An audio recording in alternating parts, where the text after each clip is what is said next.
Wake up, gamers, because you're listening to the Big Think Dimension with Dan and Bob Video Games. I'm Bob. I'm not. Chris Wolfhard. I'm getting sick of this. And Dr. Aggro. Jawsome. Here on GigaBoots.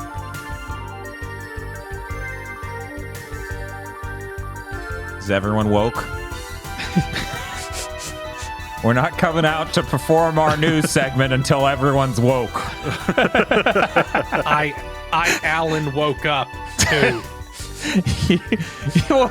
We recorded like 4 different Game of the Year intros for Bob and me.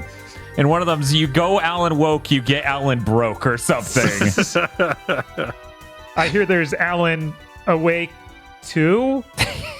I too. There is Alan awake too, and then we look in the Goatee cam. Within. Hello, everyone. Welcome to Big Think Dimension number 255. This is the highest value you can level in an 8-bit counter.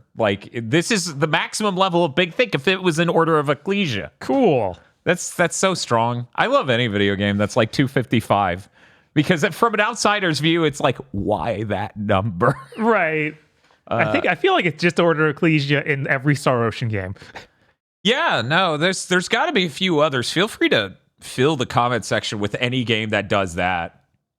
I'm really excited. Not only because I think the adventure Bob and I had last Friday is a tale worth telling, but also because I've been playing a little game known as Pikmin 4. Okay. Because Ochi got scarier and scarier in the Podlords. And I thought one of us needs to do it because Ochi might find out where we live. For people who watch Pikmin Month, you might recall Pikmin Month as the month that only Dan and your sicko ass enjoyed. Right. As Bob and Eric are like, for an entire month. Yeah, I do feel like a common thing in those was like, the water monster appears and kills all your Pikmin, and Dan's like, "Aw, shucks," and then Bob's just staring stone-faced at the TV. It's like 8 more hours of this, huh?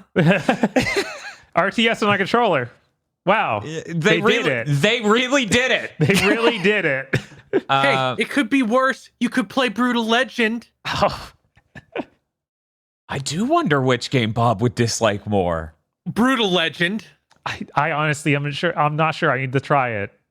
Like Brutal more Legend than Pikmin runs worse. 1. Even on Xbox Series X, it runs worse. Oh my god!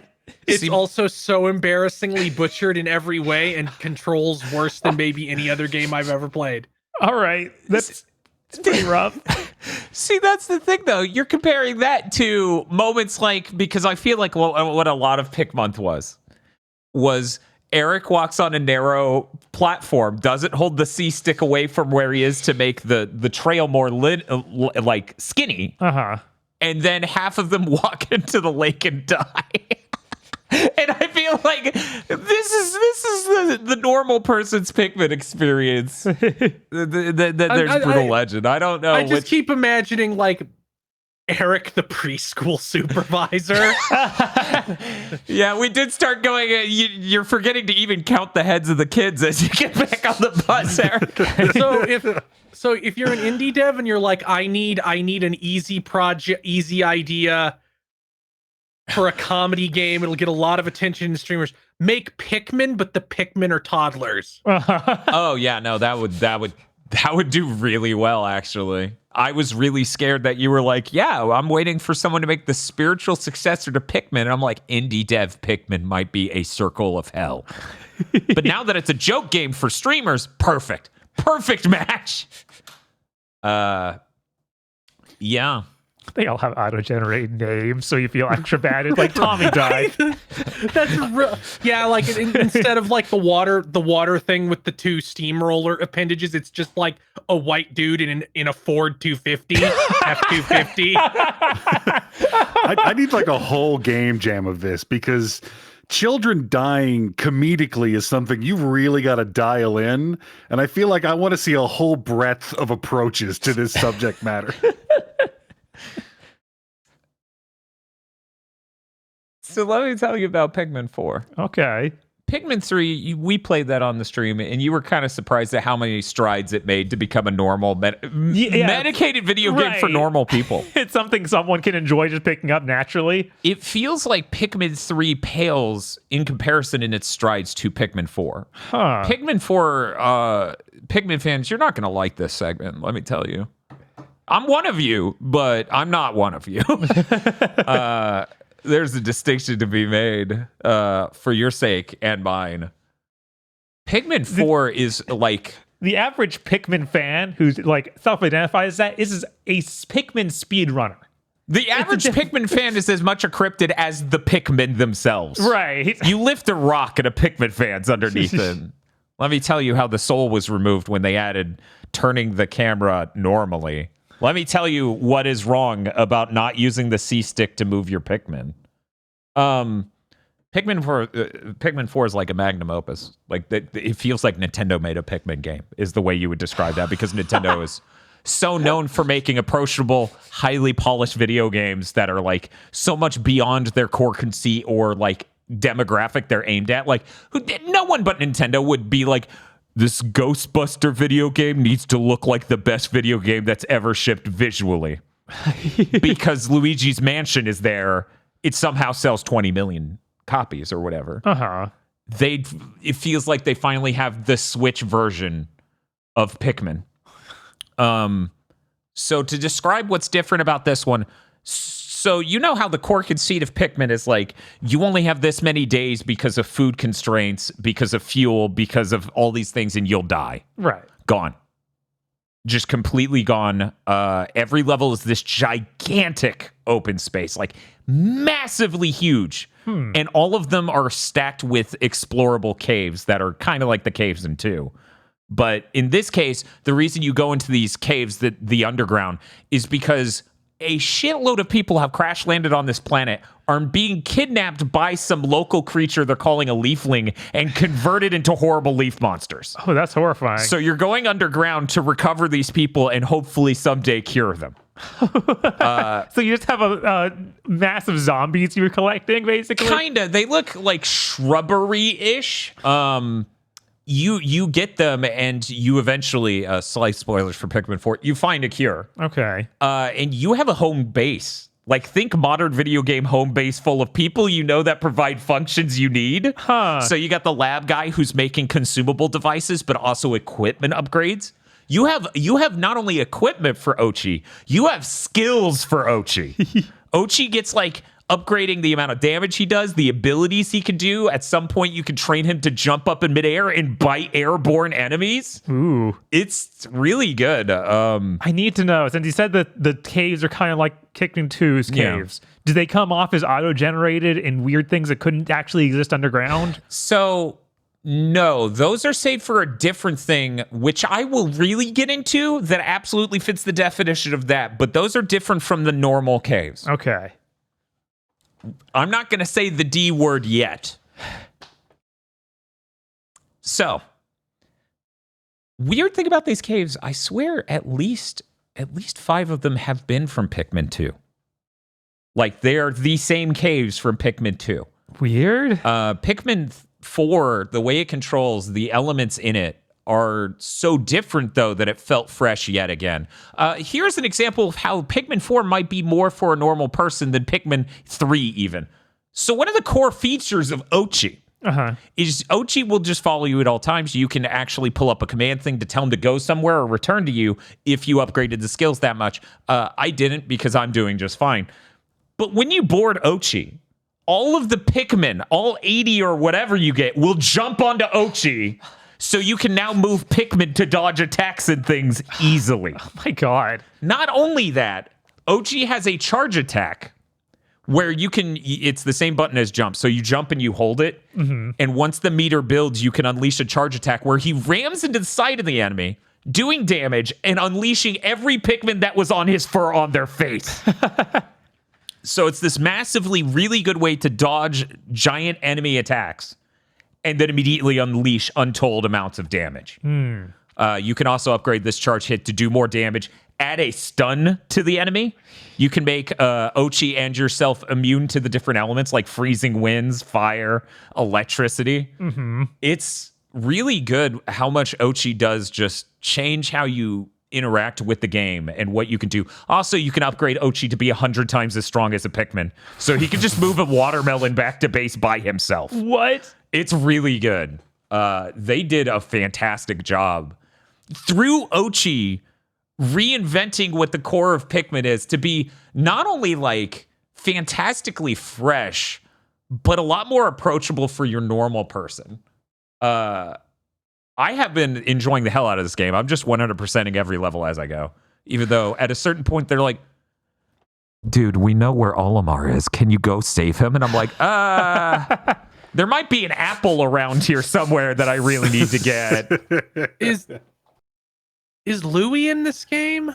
Not as far as I know, and I hope definitely not based on things that have happened with Louis, that piece of human garbage. Is he just going to be the villain? Like he's become the Dark Lord now? It's entirely possible. Yeah, you get Olimar back, and then like his first question is, "I need to go kill Louis right now." Yeah, we have to fuck chaos. Louis is headed for the planet core. We have to stop him. Oh man. Okay, so we haven't talked about the D word. So some of these caves, they lead to Dandori battles. Because this is an untranslatable super word, they left it as Dandori in this game. Sure. Dandori is the essence of organizing your step of events, your actions, in order to optimize for time. So you can see how that is the core of Pikmin. Yes. And this loan word is like the core of this game, but also like not one word in English. So they just left it. And these leaflings will challenge you to Dandori battles, where it's like, we have this much time and we need to get the most sparklium we can. And sparklium could be like treasures you get, ore you grab, and all these other things. And you're just doing these 1v1 battles that the game also has for you to do multiplayer with your friends who enjoy Pikmin. Because you have those, right? Well, it has online, right? So you might be able to find them on the internet. I actually don't know. I got a digital copy of this. Eva Lucario gifted me a copy. Thank you, Eva Lucario, for the copy. I don't know. I assume it was local because that doesn't sound like Nintendo. That's true. Okay, I'm seeing people say there's no online. Of course. Yeah, that would make sense. The Dandori battles are really, really cool because they are so different all the time. Like, you can't even bring in your own Pikmin. You get a preset, like, this is your starting deck. Yeah, that makes sense. And the fields can have balance something. Right. And the fields have, like, Pikmin you could go find. And tight time limits that make it really, really fun and interesting. Sometimes it's you doing a level, a Dandori battle against just the level, and other times it is literally 1v1 with the leafling. So as it goes, you start getting like gachapon item drops from the sky. Like, think Mario Kart. Sort of like levels of just have lightning strike down my foes sort of thing. And that'll just shoot their Ochi, which is, its name is Moss. It'll hit it with a bolt of lightning. So this dog's just getting electrified because you need to win. There are a bunch of items that are very interesting and stuff like that. What's up? I'm sorry, just that sentence somehow ripped itself out of context and hit me. This dog's getting electrocuted because you need to win. It's okay. Like, wow, this mayoral race got way out of control. It's an evil dog, okay? It's an evil dog. It is like even more menacing Ochi. Which, to be clear, Ochi should be a Scramblow of the Year to some people, but those people are Pikmin fans, and their tolerance for horrifying creatures is like turned too high. Yeah, I remember, so really, it's most hideous creature. I looked up an image of it recently. I was like, oh, that is awful. Yeah, they know. What a creature. They engineered Ochi to be kind of horrifying. Yeah, there you go. That's a way of phrasing it. Moss is Ochi's Virgil.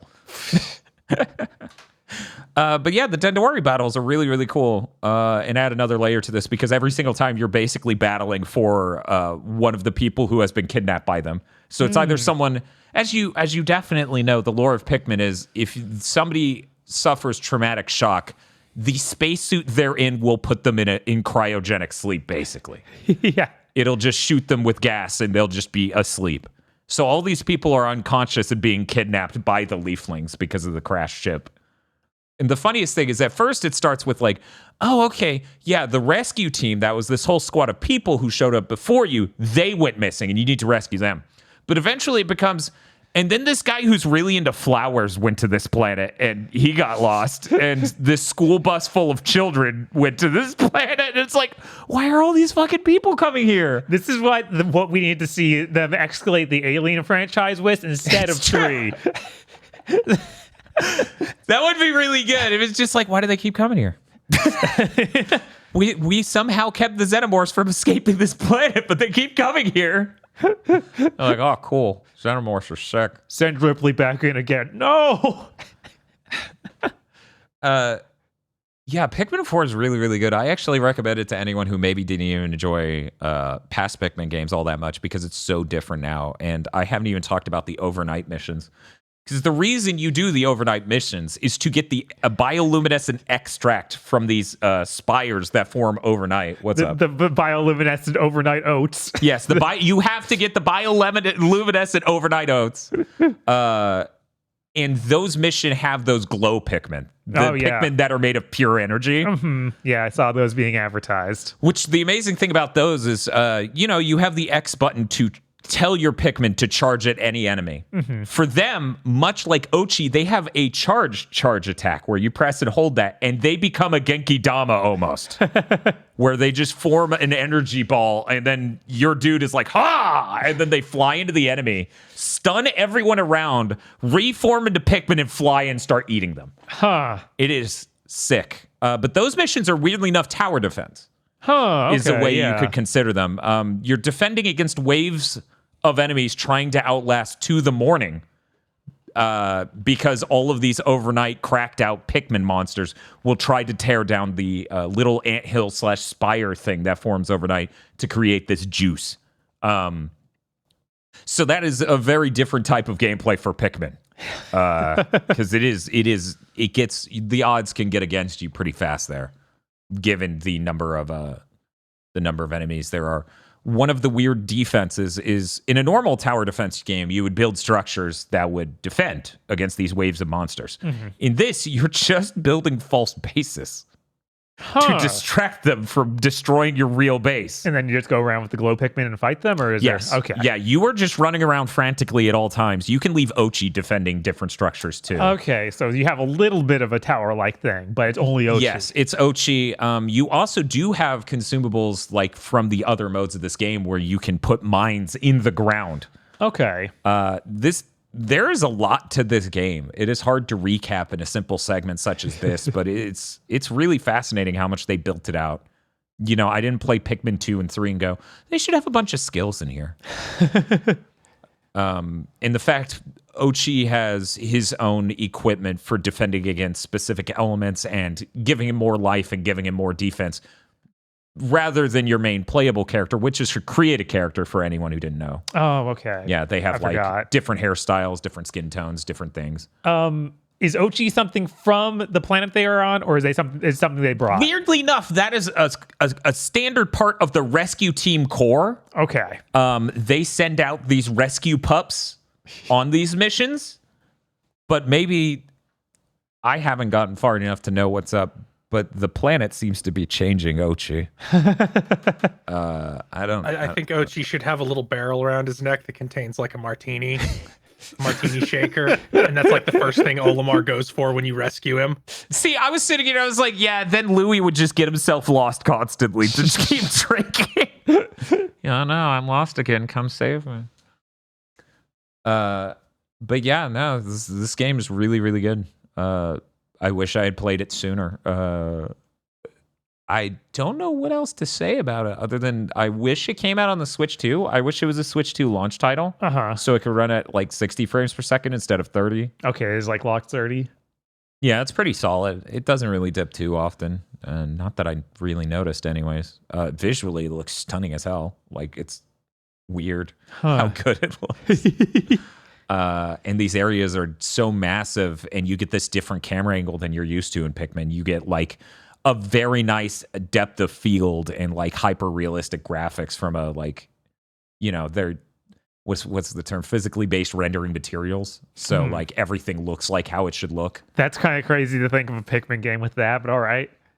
Which is why it gets more horrifying when it's like, yeah, I would nominate for Ochi for most horrible looking creature or most hideous creature. But then there's the Pan's Labyrinth flower, which it looks like a normal flower until you walk up on it. And then it turns out the flower heads and stems are its fucking eyes. So it just looks like the Pan's Labyrinth eye hand monster. Uh-huh. Horrible. Yeah, they have so many things with this, like, like a mini achievement system. As you know, Nintendo doesn't have achievements or trophies. Uh-huh. So their achievement system in this works out to like, okay, get so many of this type of survivor. Like, hey, like the teacher who brought the kids here is like, hey, yeah, there's going to be an insane amount of paperwork and some terrible stuff go down if I don't return to my planet with those children. So can you find all the kids I brought to this planet? And once you do that, you get a little bit more of the currency you use to upgrade equipment and buy consumable items and things like that. And it's just a bunch of little micro quests like that you get from this base camp full of like, I don't know, 20 plus people who all specialize in different things. Like some of them are interested in alien creatures, so they now have the Piklopedia, which is the encyclopedia of Pikmin monsters. So as you fill that out, they'll give you things. There's the beautician who, of course, can change your hairstyles and stuff down the road. There's the person who trains Ochi and all these other things. This is a fantastic video game. I never thought they would make a Pikmin that felt this incredibly, how do I put this? There's so much money put into this, and every different aspect of it seems so thoroughly filled out that's weird. When I played Pikmin 1 on the GameCube, I never thought the future is it having all these player choices and things that are super interesting down the road. I definitely recommend people give this a try. I don't know if they put out a demo or something. That would be ideal, obviously. Yeah, I can't remember. Yeah, I can't remember. But that is the end of my Pikmin 4 segment. Bob, did you have any questions about Pikmin 4? Like, what would be the thing for you that makes you go? Because you don't even use the right analog stick to pilot the Pikmin anymore. It literally is. You use the charge command to make them charge at stuff. You can still throw them. Right. I feel like they already changed that in 3, though, didn't they? Yeah, but this is now the Ochi thing changes it even more, where I'm just riding around on Ochi most of the time because he can swim across stuff. So he keeps Pikmin who can't go in water safe from drowning. And he has a jump command, so they added like platforming to Pikmin. It's a lot. Yeah, that's kind of crazy. It is a surprisingly good game. I didn't think that when I kicked that can down the road 5 months. I did not expect this. But that's all I want to say about Pikmin 4. Hey, Bob, did you want to talk about something that isn't Mindjack for even a second longer? We can talk about Mindjack and then I can do my stuff. Hey, Bob, I would like to talk about something other than Mindjack for even a second longer. I didn't finish Octopath 2, but I put a lot of time into it this week because I was like, I still haven't gone back and finished that game. And I'm on the final chapter for almost every character. So I came back and did the conclusions for all those characters, but then there's more after that. Those final chapters for each of them is actually really good. Cool. They feel like they really wrap up each angle of the story that they all had. The only one I was kind of disappointed in was Temenos. He's like the detective guy, so his entire thing, his whole campaign is trying to solve a mystery, and you solve like a tiny part of the mystery, but then they leave the rest of it for what is clearly going to be the after you finish every story thing. So his ending doesn't feel good at all. It's just like, and then he continued. That kind of seems authentic to the noir sort of thing to some extent. A little bit. Yeah, I'm glad that probably post everything else they. Probably. Hopefully. That's what I'm waiting to see. But everyone else's story was really good. Like Particcio's the merchant guy. And his story is really neat because in the middle of it, he makes a department store. Like literally, he invents a concept of a department store. And I'm like, that's a really interesting thing to do in an RPG. I don't think I've ever seen that before. He invents the mall, and then much like the actual inventor of the mall, he quotes Oppenheimer about the horrors of his creation. So yeah, I'm still like a little put off by the concept of a game like this, where every character's story is so like sanctioned off to their own thing. Mm-hmm. But hopefully it wraps up, and we now have things where they can interact with each other more, because I've beaten all the stories. That makes it better for me. Okay, I was going to ask, at what point, how many hours does it take for you to hit that segment? 90 hours. That's what I'm sitting at. There was one thing earlier in the game where it was like, okay, each of them is getting a chapter where they pair off with another character. And that's something. It's giving me hope. But I thought there'd be more of those than one chapter in the middle of the game and then one chapter here at 90 hours in. Which I might have been able to get here faster, but I think the main problem with Octopath is maybe it's too big. Yeah, when I'm hearing playthrough times of an hour, 100 hours plus, that it seems like a reasonable thing. Should have been more like 120. This sounds just as reasonable as the person who's like, to get the most out of Xenoblade 3 Future Redeemed DLC, you really need to play all three Xenoblade, or all four Xenoblade games. Really, you only need to play the three. Yeah, X doesn't have anything to do with anything. But no, you're forgetting Xenosaga. That's really critical to getting the max amount of enjoyment out of Future Redeemed. And yet, if How I can you forget Xenosaga? If I played all of Xenosaga, enjoyment is the last thing on my mind. That's not true. You'd be desperate for enjoyment because you were just in the desert for 40 years. Every single time they discuss, like, maybe we'll do a Xenosaga collection. Oh, no, we won't. I'm like, yeah, they looked at the games. They looked at them. And they're like, this is what we would be putting out. Going through .hack is like chewing through hardtack, but even that is more nutritious than Xenosaga. Yeah, I beat .hack 1 back in the day. I definitely didn't get through Xenosaga 1, and I hear that's the best of them. I'm afraid to look up how far I got into Xenosaga 1 because it felt real deep, because it felt like I played 40 hours, but also nothing had happened and there was nothing resembling like a normal structure of a video game. So I had no idea where I was in the concept of the story. I always wanted to go back to it because I started seeing cutscenes get posted from it way later, where it's like some kid commits suicide by blowing his own head off with magic. And I was like, what? Yeah. I need to see what leads into this. I've seen that cutscene too. It's pretty funny. Yeah, I think he's voiced by one of the Digimon voice actors too, so it really sells it. Yeah, I can't remember. Was he Tai? I think he was the kid with the little red bug. Okay. Is he? Okay. Something like that. I think that's right. I saw that clip and I was like, man, that was this is escalated quickly. I didn't realize how much I needed this in my life. Like if you've ever played a game and been like, this game has too many cutscenes, go play Xenosaga and learn how wrong you were for whatever that game was being your bar. You'll have a whole new bar for too many cutscenes when you play Xenosaga. That's true. People think Metal Gear Solid's the bar. No.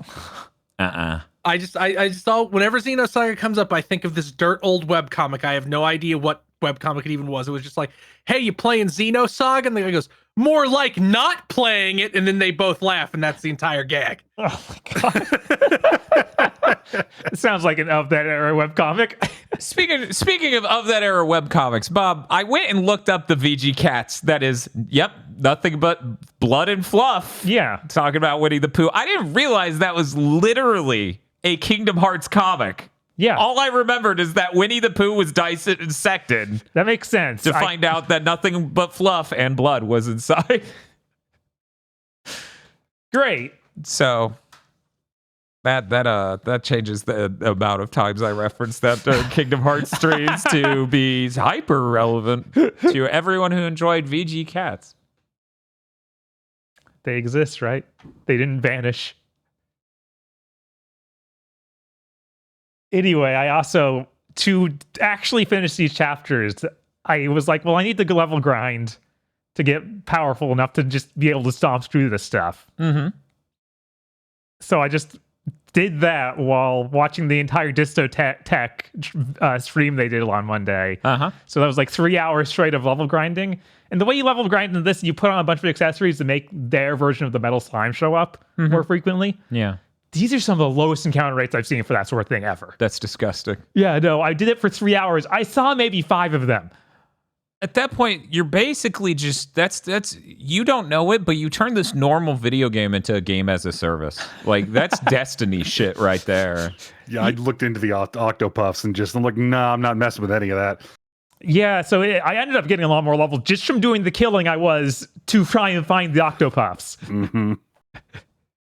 Oh yeah, speaking of that discotheque thing, Yeah. reaffirming that yet again, we should just sell out entirely and become discotheque whores for a podcast. Oh, absolutely. And we have no we have no moral complication with that. Just to be clear, discotheque, if you're listening, contact us. Anyways, they are releasing on Blu-ray that German anime cross promotion, The Little Mermaid. Yes. On Blu-ray. Yeah. So for the third time in less than a calendar year, I will be buying that exact movie. They even said during the stream, like, we had no idea Rift Tracks was going to announce this 3 days before us. Yeah. It's a complete coincidence. Rift Tracks, 3 days before the Discotheque event, releases The Little Mermaid, which is, what is it, Hans Andersen? I would ask Tosh, but she's got earbuds and she can't hear us. Yeah, Hans Christian Andersen, I think. There we go. The anime The Little Mermaid based on that, and they had commentary baked in. And like last year, I had finally gotten, because Tosh grew up with this and she hadn't watched it in forever. I had gotten the Amazon Prime version, which both of those look like butt. Yeah. I was surprised that the Rift Track looked better than I thought it would. It looked better than the Amazon Prime version. I'm not surprised about that, because on the Rift Track one, you can see film grain and stuff. They clearly have like a decent capture of it. Yeah, somehow they got a decent recording quality of that. But yeah, now Discotheque is like got the full. So I bought what is notionally The Little Mermaid, a movie also notionally for children. Sure. But you've seen it now. Bob saw it with the Rift Tracks. I'm trying to remember if I've seen. We had some fucking ancient VHS tape that had like anime fairy tales where it had like, I think it had The Little Mermaid. I know what you're talking about. And also had the Taming of the Shrew, I think. Yes, was one. I was trying to find out more about this specific version of The Little Mermaid, and yeah, I think it is a part of that collection because I bumped into that looking for it. I also thought the part of the Discotheque stream was like, here's a tokusatsu thing we're doing from Toei, and then Toei killed the stream as soon as they tried to show the trailer for it. Very serious company, not at all run by incompetence. Yeah, no, and it was like, they weren't even announcing that for the first time. They're like, we just want to promote this thing, and we're going to show you the trailer for the thing's already out. You can go order it now. Mm-hmm. And then immediately stream dies. Yeah, I heard about it afterward. Discotheque, you won't even have to pay us for this one. If you do a Blu-ray release of Musashi Gundo, I will force everyone to watch it. He's right. God. I have to wonder, the rights can't be too complicated for that, I hope. It's just a normal anime. It's like wasn't lost or anything. It was just, we made a horrible anime the year the 2006 bubble burst. Right. Was that Genion? I feel like it was, and they have been getting a lot of stuff from Genion. It was some studio that never did anything before or after. I think it was based on an old Monkey Punch, the creators of Lupin concept. And I think the studio that made it didn't do anything after or before. It was like, because I watched the first 4 episodes, because I think they eventually got subtitled recently. Back in the day, I think only 4 episodes got done. It was like, yeah. This isn't just there's no money. This is there's no money and none of us knew how to do this. Yeah, like, as I found out is another part of that stream, another big problem can come from if the company got out of anime, they might have lost all the documentation they need to re-release anime. Mm-hmm. So it's really unfortunate. Bob, we never picked up Project Echo 3 on Blu-ray. Did we not? No. I thought, okay. Because, yeah, look at this box art. That hasn't been sitting around. No. We picked up 2, Okay. and we haven't watched that since that showed up. Right. Which, for people who don't know, I fucking love Project Echo. Even the bad ones are worth owning, he said, having not watched the series. There's some stuff they've done, but it looks like they almost never did production. They were like, hey, do you need like a real photo to intercut into a scene? We'll go get that for you. I'm trying to remember what the name of that weird Project Echo I think it's Project OVA 8, thing. the final or something. The final. Yeah. I get it confused with the Dirty Pair. Also, wait. no, the final is just the last That's one. the last movie. Yeah. There's They some haven't weird- announced releasing that, right? No, that's already out. I think they're done with all of Project Echo. Really? Yeah, except for the other OVA you're talking about, which they apparently can't get the rights to. It's weird and messed up. I don't even know if that's good. Yeah, who knows? I'm not even going to lament that. What the fuck? That's 2 Blu-rays I haven't. God. I need to do that before they lose the rights again. That's true. Right. I knew 4 came out because it has that goofy robot in the cover. And I was like, oh, yeah, that's good. But aside from there being a ton of level grinding, back to Octopath 2. Yeah, back to Octopath 2, the thing we've been talking about this whole time, if you trust Absolutely. the topic thing over there. About what level range are you when you finished all the end chapters? My main character was 65 or almost 70. Oh, those rookie numbers. Yeah, get that And then everyone else was sitting around 55 to 60. I mean, that's what I hit the last boss at. Okay. Okay. Which made me able to pretty well stomp through a lot of stuff. So it was very funny seeing these final bosses for these chapters. They have to get words out before they die. Yes. So you will often do like, I just hit you with 3 of the most powerful attacks known to man. You are now in negative health-wise, but you need to take another turn so you can say something. So sometimes they'd be like, oh, now I'm going to power up and do my ultimate final move. Poison kills him. Like, he is poisoned already. He dies before I can take another turn. That's really good. Yeah, when I was playing Star Ocean 2 with Cornbread Pockets, we decided to floss on the final boss at level 255 before powering him up. Like, we just wanted to see what that happens. And he, like, turns into his Super Saiyan form halfway through. And once you get him to that level of health, he just won't take more damage until he does that. Always funny. Because it's like, you'd have been dead in 30 seconds if you hadn't had that protection. Right?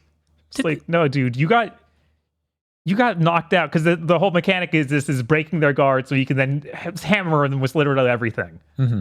So you do that with some of the most insanely overpowered attacks in the game. They don't know what year it is.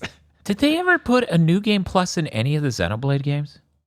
I feel like those got it. I feel like those, and yet my brain immediately went, nah, I'm not interested, which is weird. And then I realized that's because they're 80 hours. Yeah. Like, at no point is Dan Video Games going to go, oh man, I totally have another 80 hours. Being strong in an RPG is a highly unique and incredibly rewarding experience. It's true. Facts. Game facts. Yeah, you get some really goofy stuff in this. Like, the way I was power grinding was you get an ability on the merchant where you get to start with a limit break.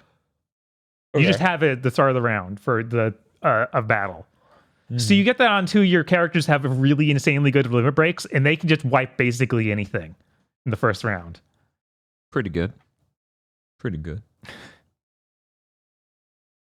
So you end up hearing a lot of the same quotes over and over again as you do this. Ooh. Some sort of bark? Yes. That might be mind-numbing? Uh-huh. Potentially? It might just be some little girl yelling, I'm starving, before she murders people. I was wondering how you were hearing that often. Yeah. Yeah. But that's all I got to say about Octopath. I think that it's really neat.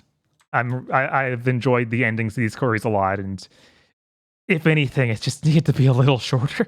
It is maybe brutal to have 8 characters like this, but I can't even point at one and be like they should be removed, because it is really neat to see all the different sides of this world. So I don't know.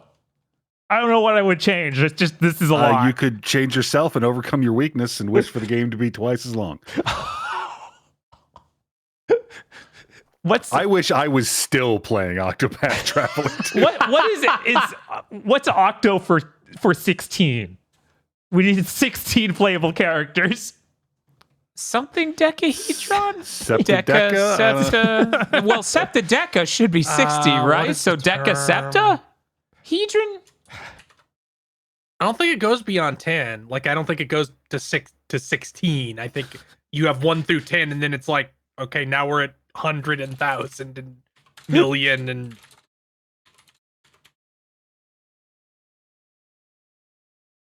But that is everything I have to say about Octopath 2. Okay. Do you have anything else other than Mindhack to talk about? No, I have. They released a ton of demos this week, so I got to play all those, a lot of those at least. Okay. Let's talk about that. Sure, you really don't want to talk about Mindjack. One real like full release game I have to play. I did not play much of this, but Momodora Moonlit Farewell came out. Yes. Last night at like 2 a.m. Mm-hmm. Are we back?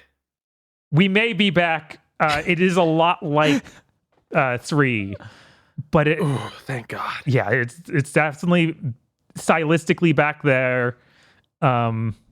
You have a 3-hit combo, but at the end of it, now she shows her leaf out, and you can damage enemies by getting them stuck in this like energy circle she produces in front of her, and then she saws bow and arrow for long range attacks. It has some issues being a launch PC game, though. I'm having a bunch of screen tearing. Even if I turn VSync on, it doesn't seem to get rid of it. Yeah, somebody was saying the VSync on thing is literally just an input lag toggle and doesn't. That's what it feels like. Okay, Because great. you can definitely feel the input lag just go like skyrocket. I was going to ask you, are either of your monitors G-Sync? Technically, the LG TV is G-Sync. Okay, so your PC still hooked up to that. Okay. Yeah.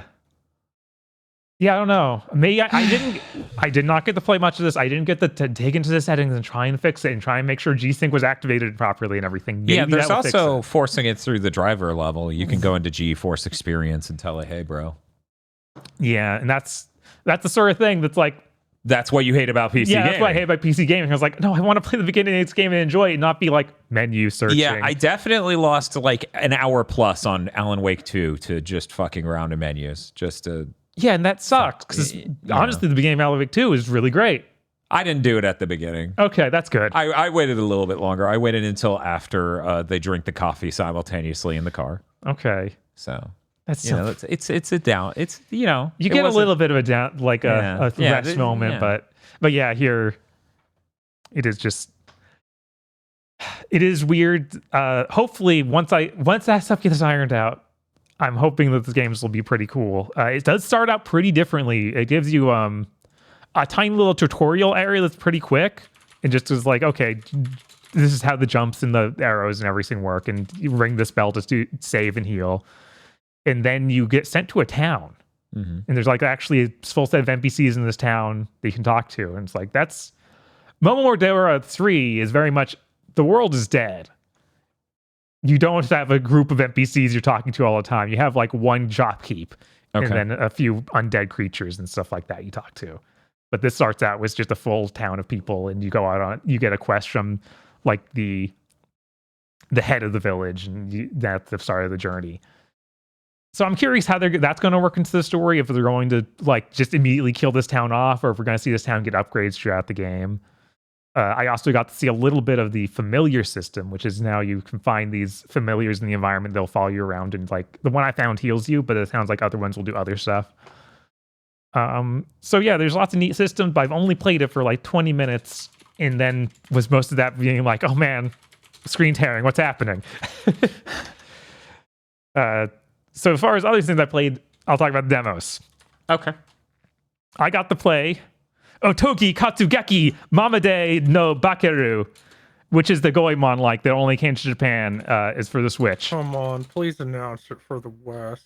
Somebody in Even our if it's Discord kinda pointed out bad. in 2021 they made a comment about developing a game for worldwide release. That specific studio. So it might have been talking about this. After playing it, just one level, changed my opinion of it, of why they have not already brought it here and announced it for here has been okay, Switch 2, please. It runs real bad. Oh yeah, no. Like, everyone's I could tell by looking at it that game wasn't going to run well on the Switch. Yeah, everyone's been saying that. Yeah, I didn't realize how bad it was going to be. I was like, it's going to be rough. I didn't think it'd be, it usually sits, but I don't even know if there's a frame cap at 30. I don't think there is. I think it's just going wildly fluctuating between 20 and 40 at all times. And it never gets above that 40.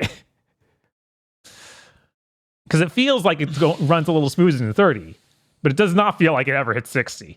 Cool. But there's actually like a decent bit of combo variety here. You can do like triangle jumps from Mario where you run one way and then run the other and do the higher jump. It's a little weird. Yeah. And you have the 2 attack buttons. So you have L1 and R1 will be your left and right. Like you have the drum paddle things for a taiko drum. So yeah, you can alternate between those to do different combos, or you can hold them to charge up and do one big hit. Cool. You get transformations, which seem pretty neat. Like the one that I got to try out in the demo was you turn into a mini you, and it lets you like sneak into smaller areas, but also gives you like a float jump like Yoshi. And you have a power bar for that, so there are going to be stuff in the levels that require it. So this was inspired by Goemon, huh? That's crazy. Yeah, there's definitely not a character in Goemon just because it's real tiny, is there? Okay, just checking. No. It definitely feels kiddier than Goemon. It feels like it's really going for, no, this is for children. Yeah, somebody, I forget, somebody somewhere wrote an article where they were like, clearly they're not going to bring it over because it's unenjoyable because of how kiddie it is.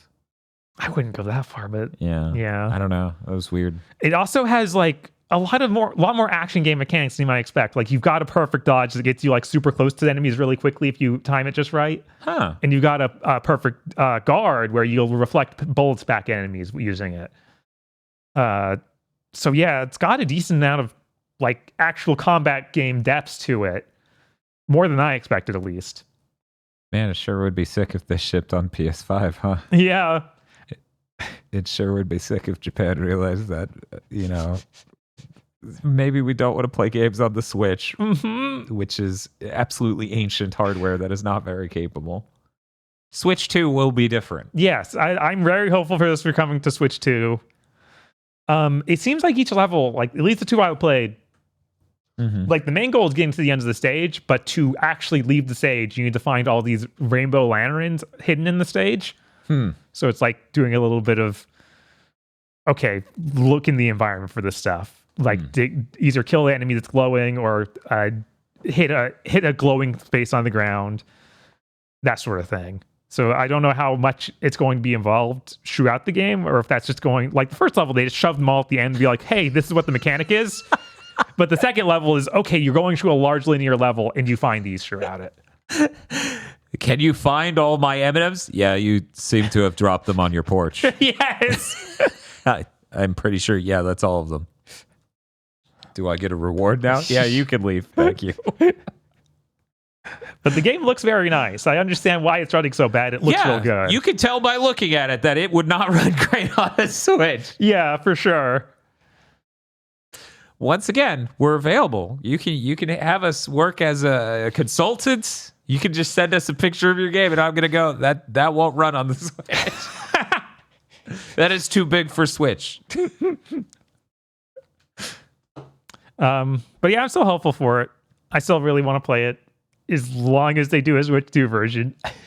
Yeah, or the Switch 2 buffs the performance. Yeah, the Switch 2 might games. just buff this into making it fully acceptable. Yeah, that's entirely possible, especially, how powerful it's coming in at. That should definitely smooth it out. And it looks like there'll be 4 transformations, so I'm excited to see what all those are and what gameplay mechanics they have attached to them.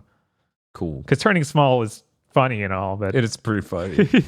What if you got really small? Then you could go in like a mouse hole in a wall. That's what you do. That would be funny. So funny. Oh, it's so hilarious. I also got to play a little bit. This is again like 30 minutes before coming here to record the podcast. I booted up Granblue Relink. But that game's not real. We've been waiting too long. It's no longer real, right? Right. Yeah, it's just fake. How many years in a row did we give that most anticipated game sponsor / winner 3? I think it was 3 total, probably. Dan, that's crazy talk. Just because a game takes a long time to come out doesn't mean that acting like it's not real after it finally does is a funny bit to do. Which is why I'll stop when it comes out, because only a jackass would keep going after it comes out. Except for Skull and Bones. That one's allowed. You're allowed to do that too. We call this the Skull and Bones clause. Oh my god. Skull and Bones being real might make me, I don't know, mortified? I need them to delay it again and change the logo again. Somehow make it even less appealing. You know what? Yeah. I feel like I might be more comfortable if they did that one last time and they changed the logo and stuff. I don't think that. I think it's just it's going to be like, yeah, here's our mini game compilation. Like here's a game that is so stunningly incomplete that the modern industry doesn't know how to deal with it. We sat Chris Wolfhard in a room with Season 11's content for Sea of Thieves and Skull and Bones. Can he tell the difference? They're like, yeah, that one in something anybody would want, so I bet that one's Sea of Thieves. Oh, he got us again. I'm sorry, I just need the version of Skull and Bones that comes out in 2 years and has Times New Roman font that just says Skull and Bones and launches on Steam only downloadably. It looks like an Xbox Live indie game. Yes! It's got stock photos for the box art and stuff. It's like, I don't know who you fired to get to this, but it's hilarious. Oh, this is great. Thank you. All the gravitas and respect it deserves. Please don't pay $70 for Skull and Bones. Now, is this an advisory for you, the listener, or a specific command to me and Bob? You're gonna stick your hand in that blender to show the world because nobody's gonna play it, Right. But to the average person, that game will be $35 in 2 weeks. That Avatar game went down that fast. That is true. Yeah. We Like, could Ubisoft easily is just not a sit on our company that hands. has even the ability to hold out. Especially now. Yeah. Feels like now more than ever they need copies to sell fast. Bob, did you? But yeah, about Granblue Relink. Yeah. That game's pretty cool. Yeah. They let me play 2 different modes. There's the story mode and then the quest mode, which is kind of like their join up online and play stuff with your friends, kind of like Monster Hunter. Oh, okay. Cool. The story mode had opened up with a full as you expect cinematic where everything is properly moving and everything, and then it quickly devolved into just characters talking to each other and doing back and forth cameras with very little movement, which is, I guess, to be expected of a full big RPG. You can't do everything fully, like design cutscenes. Yeah. But the art's very nice for it. The combo system seems pretty cool. The only thing that I'm worried about is because you have 4 dudes running around at once at all times, it can get a little nauseating for how much is going on. It might be hard to track everything. Yeah, I checked out some of the footage from the demo, and I get that vibe too. Right, like you can target lock stuff at least, so you can very much find the enemy. It's just there's 100 other effects going on, so it might be hard to actually properly time a dodge or a block. Right, navigate that space in a meaningful capacity. Right. Yeah. But your main character, Gran, has a launcher. He's got square attacks or regular attacks, and then you can mix that in with triangle attacks to do special attacks, kind of like in Dynasty Warriors. And I think he even has moves where it goes between the two, so it's more complicated than So it's Dynasty Warriors. Rembu-like. Yeah, Dan, Rembu-like. I hope that was an insightful comment for all you action game fans out there. And then you get abilities that you hold R1, and then all the face buttons become different attacks, like different special moves. And it seems like they'll learn more of those as it goes. You had 3 in the story mission, and then a different 3 in the quest mission. So there's going to be more than just the standard 4 buttons on the face, I assume. And once you break an enemy's guard, you can do a link attack where you and one of the other characters team up and attack a dude, which is cool and cinematic looking. I did not play enough to really see how any of this is going to be balanced. Right. But I did play enough to see that each character is going to play pretty differently. Good. It kind of reminded Sengoku Basra and the amount of just variation there was. On story mode, it didn't let me choose anyone but the main character, Gran. But in quest mode, it gave me 10 different characters I could make. Oh, sick. Yeah. Awesome. So I chose Narimaya, the sword girl that does quick draw stuff like Virgil. Yeah. And instead of triangle button doing like different heavy attacks and stuff, it literally switches her whole combo set. Oh, So she just switches between 2 different stances using that. that's awesome. And then Dope. yeah, and like when you select a new character, it's like, hey, here's the tutorial for them. So I also selected Zeta, and it's like, okay, she's got her own different mechanics and things around counterattacks. I'm like, oh, this is going to be like really interesting. Oh my god. Hey, Bob, quick question. What's up? This is just now coming out, and I feel like it's been 3, maybe even 4 whole years since Platinum finished their contract on the game. Would you fulfilled their contract on the game? Would you say this feels like a Platinum game? Aspects that feel a little bit like a Platinum game, but I can't. Okay. I like just decent feeling action RPG. Like I don't immediately jump to Platinum. I I watched footage and the bones don't even seem like a Platinum game. Like when I look at it move and function and all these different actions and animations, it doesn't really look like Platinum engine or Platinum generated. It's absolutely not the engine. Like there's no way.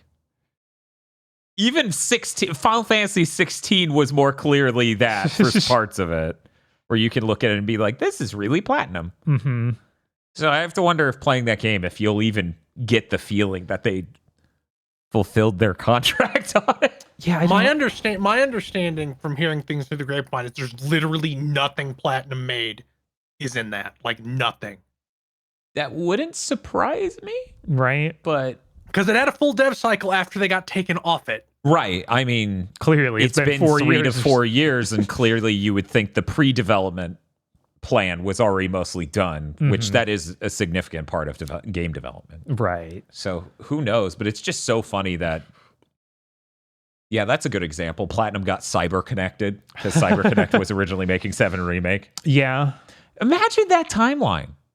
Imagine where 7 Remake was actually fully made by CyberConnect and just shipped that way. That is very different from the product we got for certain. I don't even like. I can't. CyberConnect has never made like a full scale game. I feel like, so I can barely even conceive of that. Like they've never made a AAA game. Right, and that's the thing. In my head, that is a game that costs like $40-60 million less to make, but it's also like way less impressive. Right.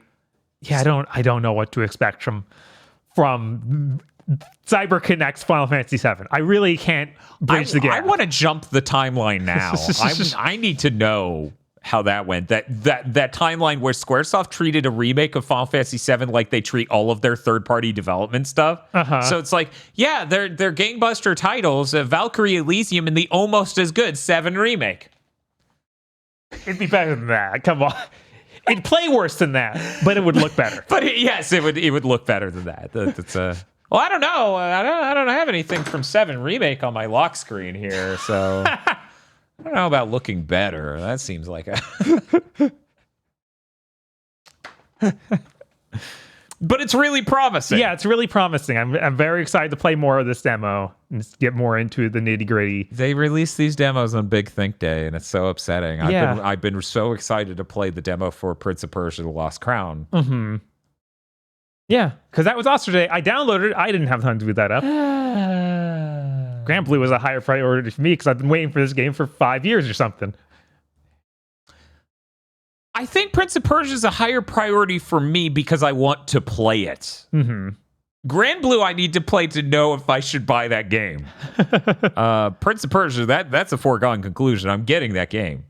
Maybe not launch day because of Game of the Year being as insane as it is, but that game looks like exactly what I want in games. Right. Yeah. Did you know I like Metroid Dread, and I would like it if more companies tried a Metroid Dread? In a good timeline, that's what Housemarque's working on right now. We're not in one of those. Sorry, guys. I also kind of have a sneaking suspicion that on platforms other than Switch, that game's going to get price cut pretty quick. Did you see the Twitter post comparing the dislikes to the trailer based on platform? Where it's like 3 times as many dislikes on PS3 and on Switch the likes are slightly more. On PS5. Yeah, on PS5. It's just like, yeah, it's a 2D game. It's not a real game. Yeah, How dare you ship that? A lot of people have that brain disease. I mean, that even happened with Dread. Yeah. But yeah, no, that game sold 3 million copies, so I hope all those people did some things to themselves. I did not expect to have to flash back to that magazine article where it was like, Symphony of the Night, it's 2D, it's boring, it looks ugly. Look at Castlevania 64. How vibrant, how rad. It never ends. Yep. Some people's brains are just wired wrong. I don't know how else to put it. But yeah, I'm really excited to try out that Granblue demo. I've been trying to download that all day. Mm-hmm. Yeah, I got mine from the Japanese server because that updated already. You can actually do multiplayer in that demo. Yeah. Really, the quest mode just actually works for multiplayer. Yeah. You have to have PS Plus, which made a lot of people annoyed, but you can do it. Mm-hmm. It's funny to be annoyed that the demo is going to do what every game has done so far, where if you want to do multiplayer, but a lot of free-to-play games don't make you have it, so it feels like it. But it's not it's not free. It's a $60 game, right? Like it's a demo for a full-price game. So if they let people play it without PlayStation Plus in the demo, and then they bought the game and couldn't play it, they'd be super upset. Their HQ would get stormed at that point. Like, that's a bait and switch almost. Yeah, it is. Like I'm saying that it's a consistent policy across things. Right. If they changed it for a demo versus the final game. Save headaches. Just save headaches. Yeah, like in the perfect world, PlayStation Plus wouldn't do that. Right. PlayStation Plus wouldn't require for online play. No one would bother buying it. If we lived in a good time, a good civilization, no one would have to pay money to play online on their console games. Mm-hmm. But Microsoft innovated, and now we're all dealing with it.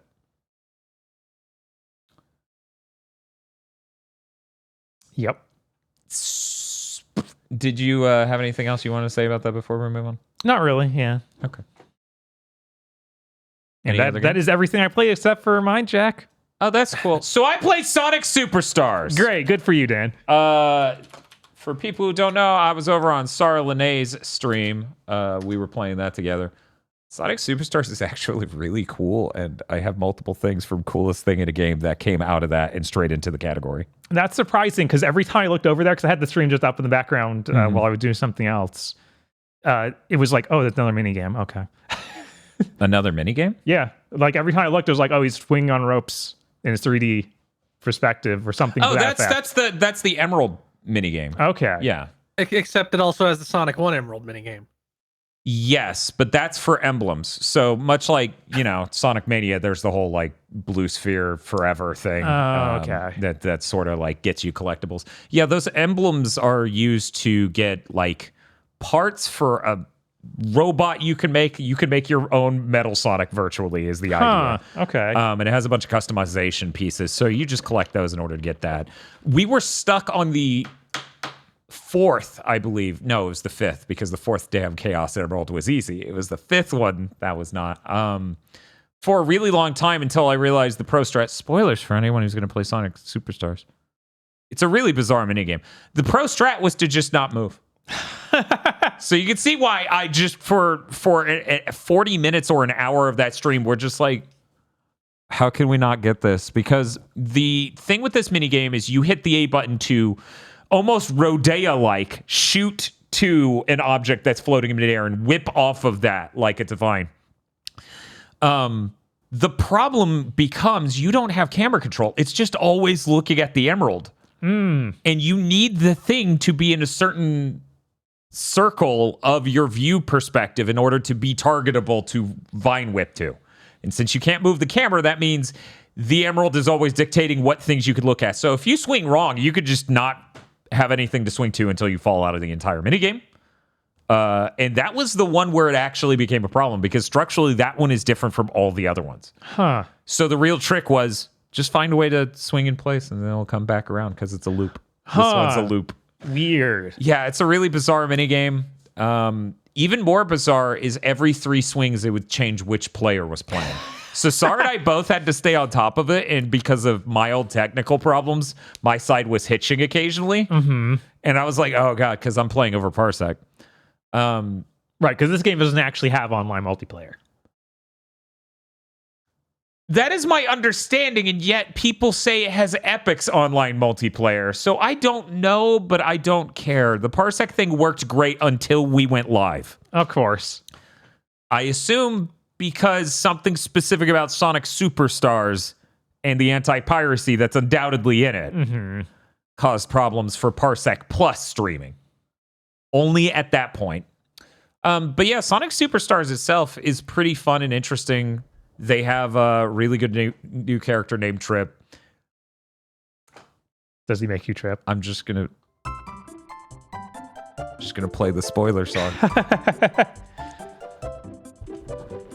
If you get all the Chaos Emeralds, Trip becomes a fucking dragon, which was fucking insane for a Sonic character to do.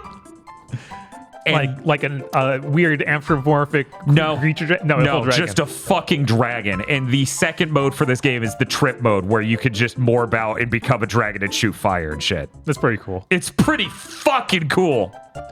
Okay, now for the less spoilersy stuff. There are multiple zones that just do something you would not expect. That are really, really neat. And I'm going to go into those in coolest thing in the game because this was not something I would ever expect. Kind of like Super Mario Wonder does things that surprise you. Okay. This multiple times in a playthrough of the game just does a thing that's like, you would never consider a Sonic game to do this moment. And it's super sick. Does it? Because I feel like there are moments like that in Frontiers, but they feel super janky, but they get it done. Does this feel janky? I would not describe anything in Frontiers as the way I phrase that. I would describe those as, look, it can juggle and do all these other tricks. That's an as seen on TV feel.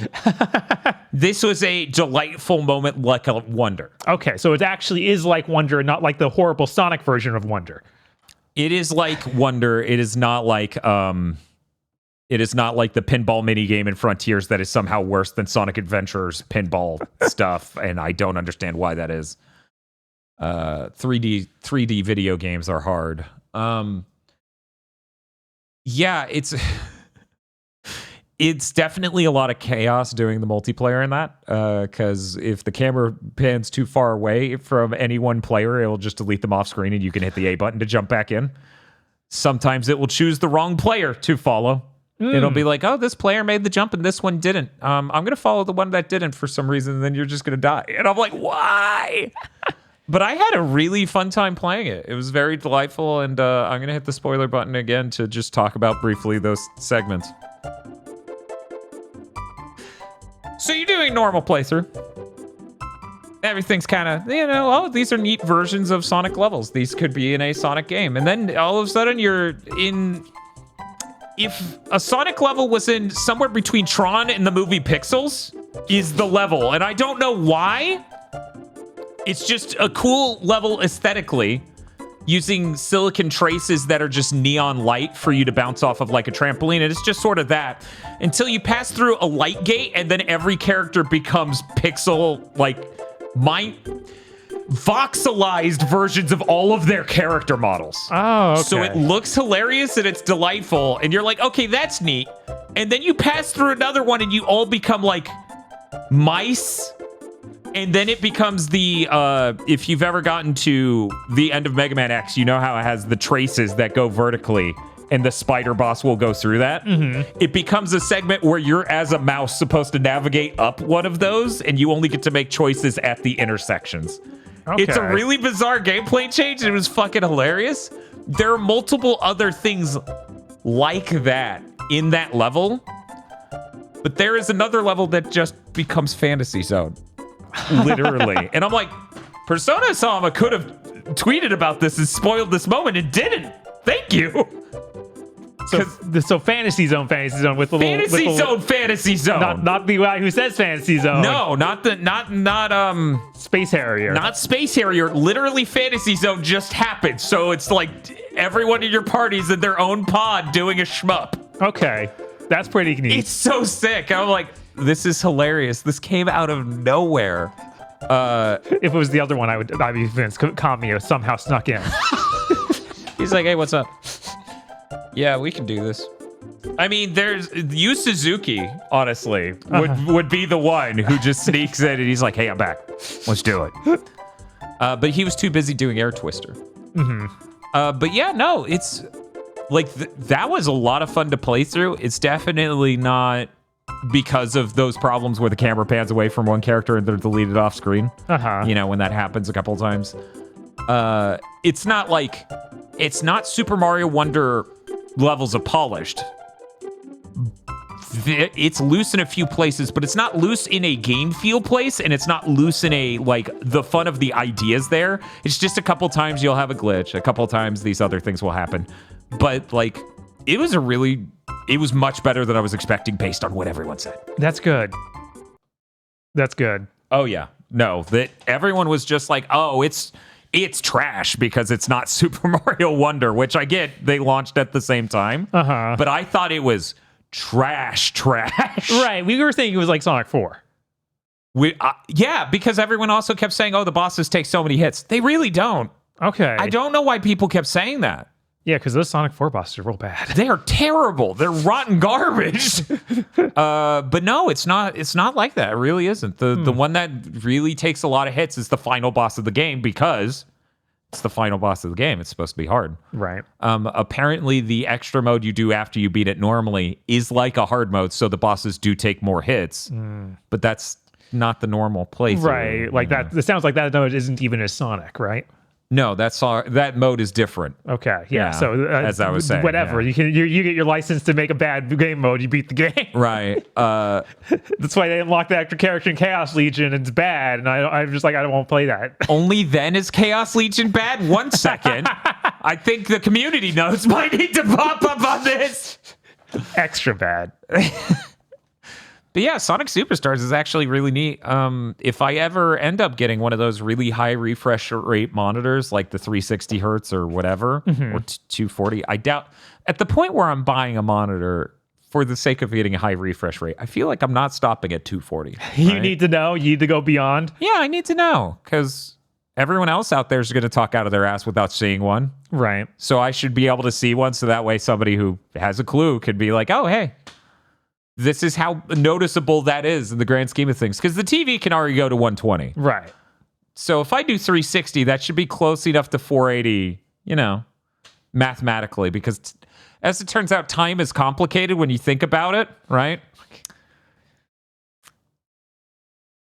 Frame rates and how much time passes in between each frame is really, really complicated when you actually start breaking it down. I'm wondering what the relevance of 480 is. There's a 480 hertz. Oh, I didn't know. Okay.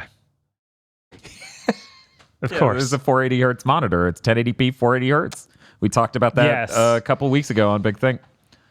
Speaking of which, the only good thing out of CES is TVs and monitors. Everything else is a nightmare. Yeah. We can replace your children with AI. We could do that for you. And you'll like it. We got you to sign the agreement saying you would. Aside from that, I don't have anything else to say about Sonic Superstars other than I finished playing that and immediately wanted to play it through again. Cool. And the relevance of the high refresh rate monitors is on PC. It's uncapped. I don't like it could just go into the hundreds of frames per second. Whereas I don't even think the PS5 version could do 120 even for some reason. I don't know. I don't know why they would do that. So about appreciating Prince of Persia. The Lost Crown and how it does 4K 120 hertz on Series X and PS5. Thank you. But yeah, aside from that, do we have to? I guess we have to talk about it.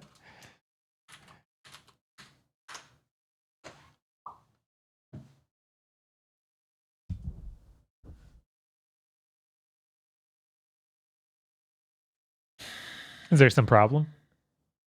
We played the game Mindjack. Game is a strong word. It really is. Like I didn't expect it to be that empty. Yeah. That's one of those 7th gen games where it's like we can't afford like cutscenes, so there's not a whole lot of narrative going on here. I think I need to just say something up front. Sure. they do not say the phrase Mindjack in that game. The Mindjack is not even what mindjacking is called. They call it nothing but mind hack. Yeah. So someone in marketing realized their fucking mistake and renamed the game. Because they undoubtedly were like, we're going to call it mind hack. And then someone found out, you can't trademark that. Okay, we're going to call it Mindjack. Well, now it's weird because nothing in the game calls it that. Yep. I don't know. See, Somebody trademarked it because there's games that have come out called that since. really? Yeah, I'm assuming they just thought it was a Mindjack is the better term. Yeah, like it's a cooler sounding title. Like I get why they would go with that. I have no idea how a whole script was written without that word. The script is stupid as hell. Yeah. It's unbelievable. Somebody a couple hours into the game started making jokes about how, because the game doesn't handle any of the material it's dealing with of someone hijacking your brain and then doing warfare through your body and then you'll die. Our main character's just seemingly unaware of the moral implications of any of that. It seems the story makes it seem as if the character you're playing as cannot do that, and yet the gameplay is you doing that nonstop. Right, exactly. But additionally, the narrative of that existing in the game is there, and our main character deals with that, but he doesn't deal with the moral ramifications at all. No. Like, it never even occurs to him. So, 2 hours into the stream, chat starts joking about, we're going to quote Oppenheimer or something, right? Mm-hmm. And we're like, yeah, because this game's dealing with this material so seriously, obviously, it'll be a really sick moment when and then they do that. And then the game literally has the inventor of mindjacking talk about how mind hacking, because it's not called mindjacking, is a lot like Oppenheimer.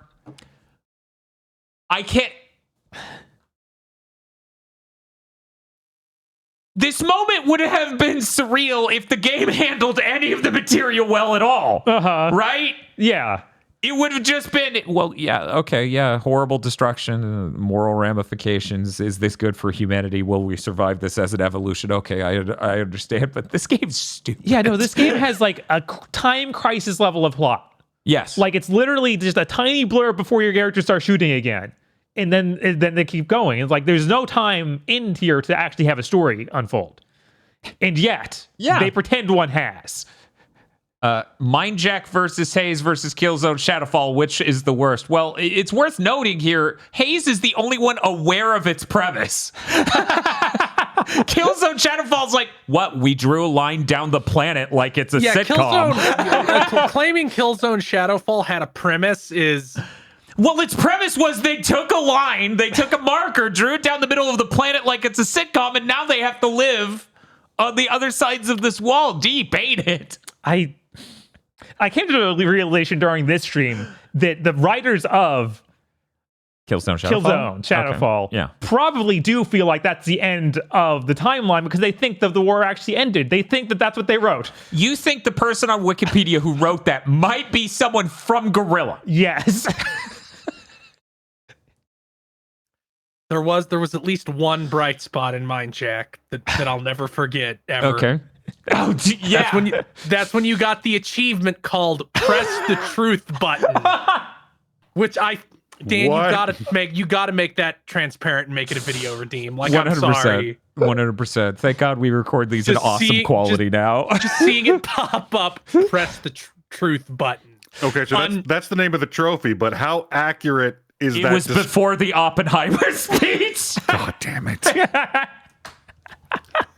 God damn it.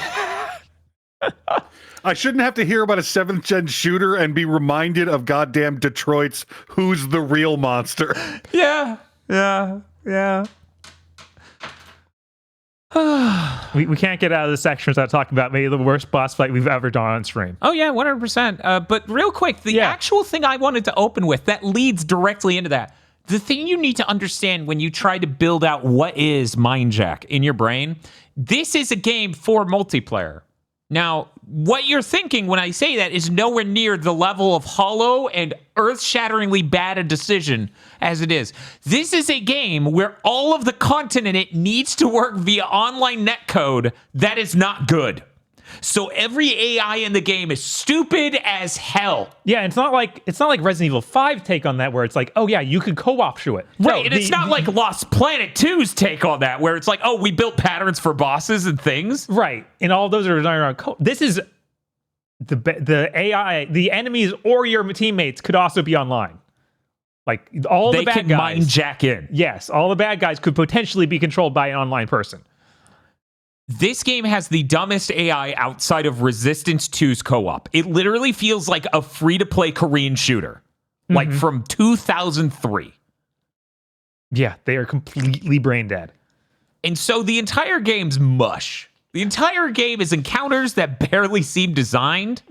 They spent all their art design and production stuff in the beginning, so most of it outside of the airport is a granite hallway or a bad city street. They'll have your AI character with you, your like computer controlled character, tell you incorrect information constantly because I think at some point in the game development, there was a design to these areas. Right. And every design had been meshed down to sit here in this room and kill everything that comes at you. Right. To the point where you think you've already done that, but you need to wait a few more seconds for it to spawn the next set. Yeah, like literally this zone that tripped me up for like 20, 30 minutes was they yell at you, hey, we can't fight this thing. We got to get to the door. No doors will open. You cannot escape this. You stand in that room and you kill everything except that one thing that you can't kill. And eventually they move. Eventually the story just moves forward. Yeah. Mind-boggling. The culmination of all of this is a 57-minute segment of our stream that is one battle against a giant mech that shows no signs it's being damaged as you launch rocket and grenade after grenade into its body. And it just keeps spawning in waves of enemies on the side. Yeah. And we just couldn't figure out what the fuck are we supposed to do. And eventually I look up a video and it's like, even every video I found online even struggled with this nightmare broken ass fight. And it turns out shoot the guns hyper specifically. Yeah. And then those will break. And then question mark. Right. Because we still don't know why it died eventually. Yeah, it's kind of just, it seems like you need to break off every piece of it you possibly can. But then there's also some other damage value that you just need to hit as raw number. Or it just had ambiguous hit zones as well. We don't know. Yeah. It just eventually died. After 30 minutes of shooting rockets into it. Yeah. Well, the funny thing is Bob actually, he succeeded somewhere in the middle of the 57 minutes, and then it immediately spawned 4 guys behind him that killed him instantly. Yep.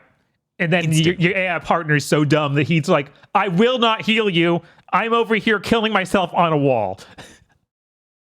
So Mindjack it's really outstanding in its field. I think Mindjack is basically in a league of its own. I think in many ways, Mindjack is worse than Turning Point Fall of Liberty. Yeah, others than visually. Yeah, because obviously, one of these games came out years after the other. Yeah. And has maybe it was Unreal Engine. I don't think Mindjack was. I didn't check it out. It could have been. What was that? Was the name of the developer Feel Plus? Was that Feel Plus? I think so. Okay. Yeah, I just that game is terrible. That game is fucking rotten. It is. And it has less story going on than Turning Point, which we already was like, that felt like it was almost nothing happened in the story. And they found a way. It's really weird because something we haven't talked about, when Bob referenced the Time Crisis level thin story going throughout, you get a small cutscene. All of those have one-liners you might hear in an action movie, but neither the delivery nor the context provided makes them work at all in any of these cutscenes. Yes. It genuinely comes off as the too many cooks guy in the coma saying shit with no context for you. And you're just like, what the fuck? Just nonstop. Somebody watched too many Die Hards and Lethal Weapons and then wrote all of these into the main character. They play for gags 4 different times in the game. The computer won't work. I'm going to shoot it, and then it will work. Every time. 4 times. Eventually got tired of even animating it. It implied it as a joke and then showed them walking through the door. I was like, Jesus Christ. Not does at any point does he say "Simper die"? No, that's too good. It's too good. So that was Mindjack. I don't recommend Mindjack. No. I feel like tomorrow we're playing Bionic Commando, the reboot. Yes. That's going to just 10 out of 10 in comparison to Mindjack. It will be a market step up, that is for sure. It will be a market step up in countless ways. Yes. So, We'll be begging for the story to stop. there's just so much. Oh no. I think Mindjack may have been the perfect game to like put ahead of Bionic Commando for it to just really blow me away. Also, I looked up footage of the PS3 version of Mindjack, and oh man, that runs terribly. Constant screen tearing, frame drops. Oh. Unfortunately, we're playing Bionic Commando on PS3 tomorrow, so hopefully that's not similarly bad and terrible and stuff. I remember it being pretty rough, but I don't know how that'll be because I played it during 7th Gen. Right. So maybe pretty rough for 7th Gen means absolutely nightmarish by modern standards. Or maybe I was so used to it that it's like, oh, this is just a regular 7th Gen game.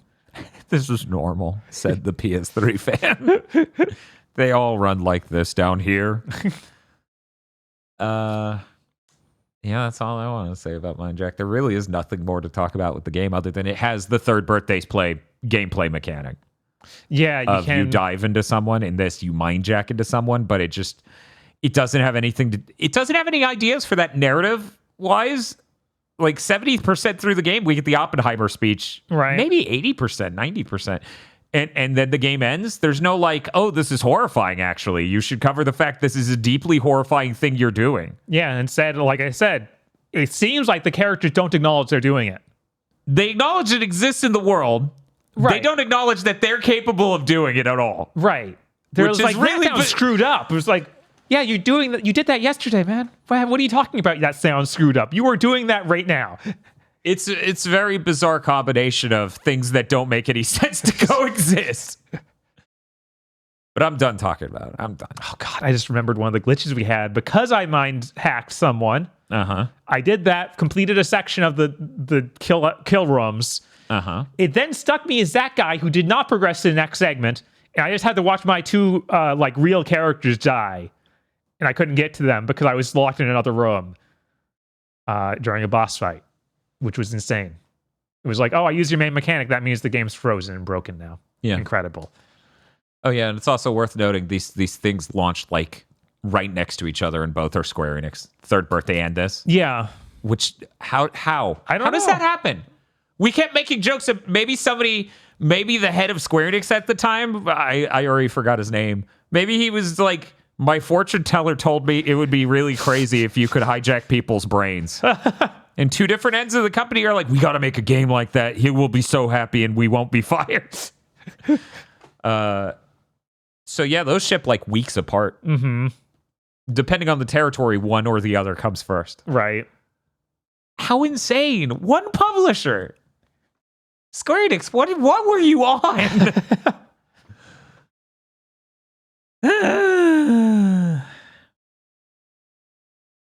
I can't think of another time in history where it was like this hyper-specific gimmick idea for a third-person shooter at the same time from the same publisher. Yeah, it'd be like if those different cyberpunk taxi games were all from the same publisher. And shipped within a week or two of each other, Right. depending. I don't know. Yeah, there's just some movie we're missing. Yeah, a book or a movie. Maybe they were really slow on real. Once again, I swear it's got to be the president of Square Enix at the time was like, I finally watched The Matrix. Right, like that's all we could come up with. People were pointing out at the same time that like Ubisoft made Driver San Francisco, which is also about body hopping. That's true. That came out within the same year. So Yeah, I don't know. Something happened. We don't know some what. movie from like 2005 or 2006. So if you have some theories, write them out in the comment section for fucking sure. What's that stupid movie where the actress, I don't even remember which actress it is, she turns into a flash drive at the end? You're just asking us to spoil a movie. It's 15 years old. Nobody's seen it anyway. I assume I wish I knew. That's the end of the movie where the lady who plays Black Widow unlocked Lucy? 100%. Yeah, it's Vermine. Lucy. Lucy. She That's after those games. Yeah, Yeah, I was like, that has to be after. I'm sorry. I'm assuming her she becomes a consciousness flash drive at the ascends. end. She doesn't physically turn into a thumbstick. That's how it is in my head. God damn it! Now I may actually have to watch that stupid fucking movie. Someone in chat was like a Scanner Darkly, and I'm like, were you on as much drugs as the character when you watched that film? If you thought that was the ending, well, Keanu Reeves became brain damaged, and there was a thumb drive, so I assume his brain was in it, right? No, that's not quite what happened there. Maybe rewatch it. I want to watch movies with that guy. That's how the Ghost in the Shell movie ended, right? Me too. It just makes me think of that fucking Ryan Gosling thing. We were just talking about he was watching Elephant Man. It was so sad. And some guy in the theater's like, yeah, get her, Elephant Man. And he's like, I don't think you understand how sad this film is. You are expecting a different movie somehow, despite having been here for the last hour. That's me watching Elephant Mario beat up Bowser.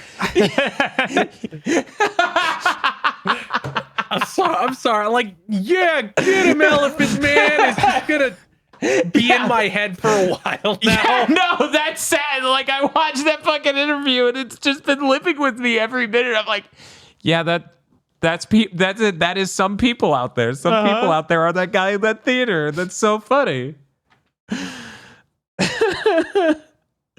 Anyway, I think that's it for the Mindjack segment. We should just shut this down, close this box, chuck it into the ocean. It's Davy Jones' problem now. Right. I didn't play anything else, which scares me because that means I played Pikmin 4 the whole time. Other than going back to Endless Monday, Deadlines and Dreams and Deadlights, to get that very, very last ending where you take that course action halfway through in order to get a specific ending that ends halfway through the normal playtime. Yeah, I also went back and did all the extra stuff for Endless Monday. Yeah, that was the one thing I didn't do during my first play session. Yeah, I forgot that I just got only 5 of the drawings and not 6. So I got the 5 drawing ending before this and not 6. Yeah, I remember you in a conversation with Chris, you implied that. So as I'm playing it, I'm like, he got, like, the game's like, you need to do 6. And Bob got 5 and went, this is close enough. It was a solid ending. It was fine. Yeah, it was fine. I mean, there are some endings that are distinctly not fine. Yeah, where you don't even get illustrations. Yeah. Yeah, that game's still really cool. I talked about that last week, though. But I would like to point out the irony that is yet another week in a row. Last week, as I crammed for Game of the Year, the recording that day, I'm playing Endless, I'm playing Endless Monday. Yeah. Dreams and Deadlines, a game's about chasing your deadline down over the weekend.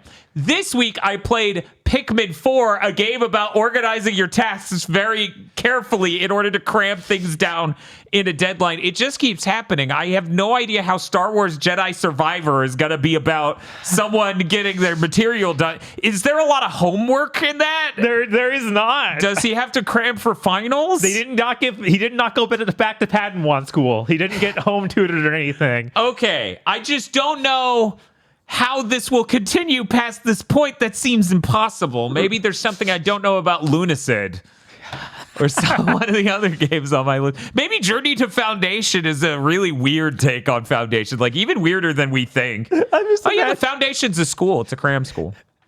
I'm imagining DC Douglas. He voices one of the main villains in Star Wars. For him to just be like, no, you need to do your homework now. You have 5 minutes. That's all you get. And I'm just like, oh no. DC Douglas is so delightful. His performances are consistently awesome funny.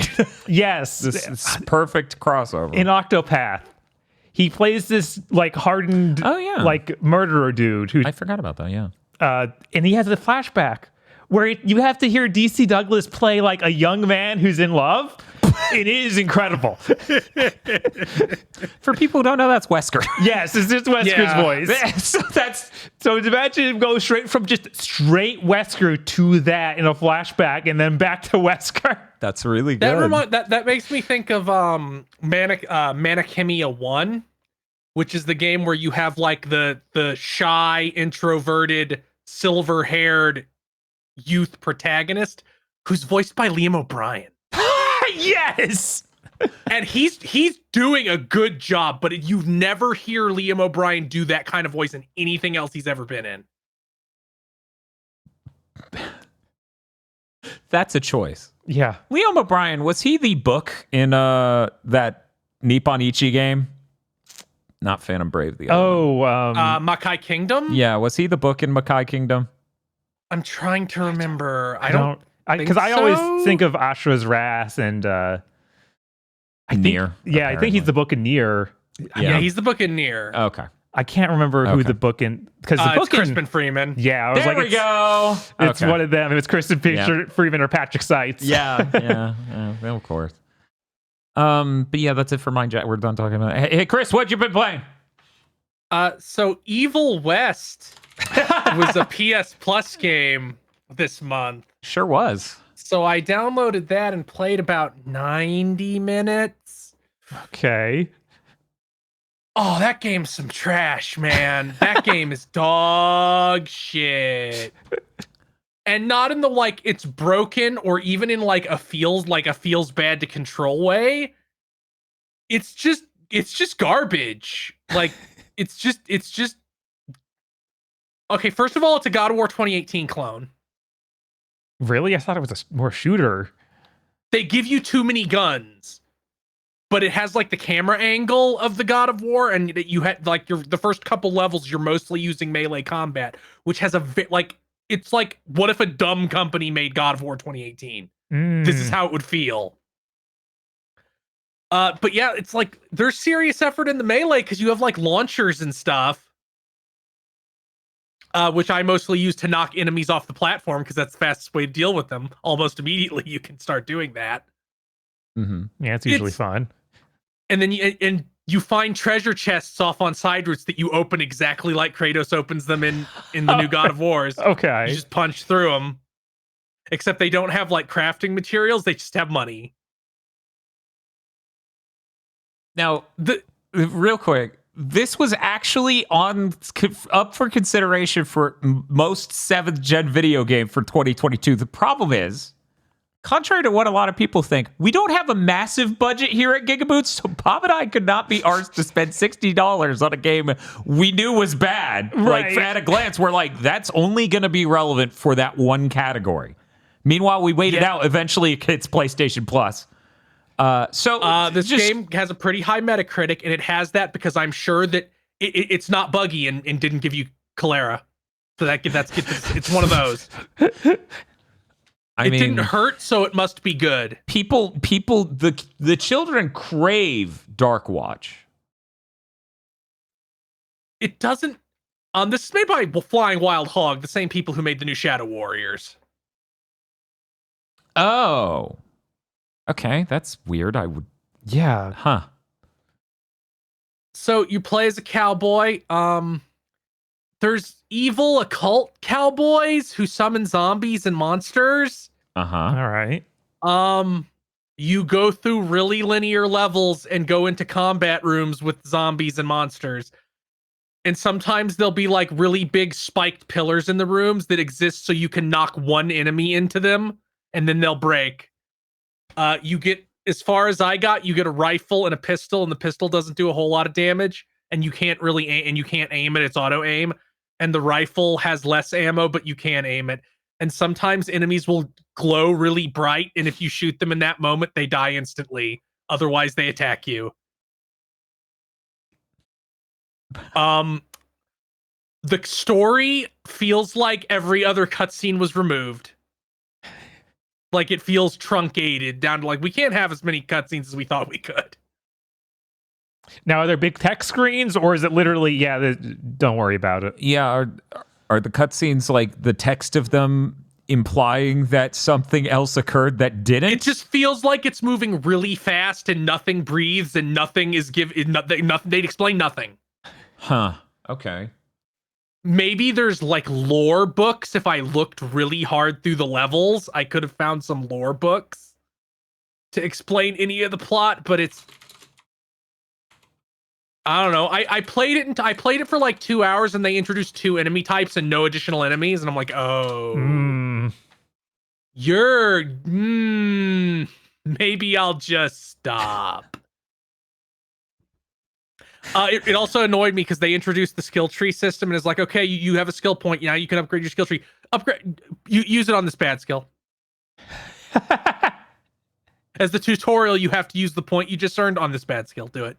Yeah, that's kind of like, what if I wanted it to use on this skill? No, you can only use it on the bad skill. Yeah, it's kind of like what Forza did with me. Where it was like, oh, you don't get to customize your car. Hit the auto customize button.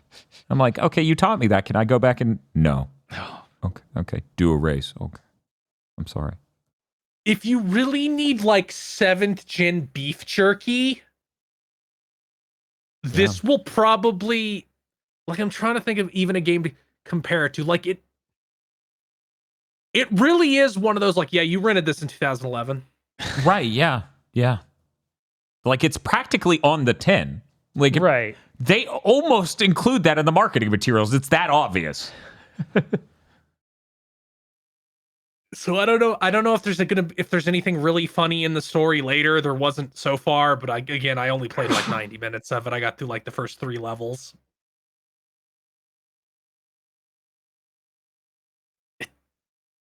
Yeah, it's just, this game is like, wow, this sucks. I'm very excited to try it. Whenever we're done with Game of the Year cram. Which I'm sitting here dying, laughing. Just over, I played Pikmin 4, one of the best games that shipped last year. At the same time, Chris is drinking sewer water. Yeah, but the sewer water was free. It's free. It didn't cost me any money. Well, Pikmin 4 was free too. I just, manipulated viewers in order to extort out of them a free copy of this game. I beat Alan Wake too. I forgot you hadn't done that by the last time we talked about it. Yeah, I thought you did. No, it was almost Me the and Chris end. were both right on the line you were there. both so close that I forgot. But I beat Alan Wake too. That's a really good game. Yeah. Yeah. Yep. Was good I'm for sure you, man. excited for Remedy's next game. Me too. I sure wish we could focus on making experiences this size and scope and not spending $200 million on city simulation that most people won't even notice. I mean, Microsoft keeps saying that they can't compete with Sony, and it's like, you're not even shipping Alan Wake 2s over there. Right. Like, if you were doing that, then you would probably be winning this war. Right. If you could ship like 2 Alan Wake 2s a year, you would look better than Sony right now. I'm sorry, Perfect Dark has to be a weird thing with a bunch of simulation that will never actually be finished. I know. That's the most disheartening part. Like, it's Perfect Dark. What are you talking about? Why'd you put this much time into city simulation in a game where you don't know what the gameplay is? We seem to be turning Fable into something that isn't like Fable, but it still has to be a big weird open world thing. Yeah, they're turning Fable into like The Last. It's like they're turning Fable into Shrek. God of War Shrek. If it was just tonally it's Shrek, that would be upsetting enough. But all of the gameplay they showed was so clearly hyper-scripted cutscene QTE that I'm just like, so what? Is there a rest of this game even at this point? Well, even what they showed wasn't real, so what does it matter? Look, I'm going to hold a stick forward and she's going to move between 2 narrow things. And that's gameplay, baby. Yeah, that's a gameplay. I can't really say anything about Alan Wake that we didn't already talk about or would be egregious spoilers. Right. Yeah. I'm excited for those DLCs. I'm going to have to buy those, see what they do with them. Yeah, I'll have to do that too. So does anybody else think that the person they cast for Saga, they partially cast because she has identical cheekbones to Sam Lake? No, I didn't. That was the very first thing I thought when I opened the game and they're sitting right next to each other at the same angle. It's like, yeah, they have the same cheekbones. I did notice that they had some facial similarities, but I didn't think that was why. Are we thinking she's the new Max Payne? Honestly, if that's one of the things in the DLCs, or it's just like Saga is Max Payne, I'd be really down for that. That would be delightful. Which is a really good word to describe Alan Wake too. Mm-hmm. Mostly, I'm just depressed I'll never be as handsome as Alan Wake.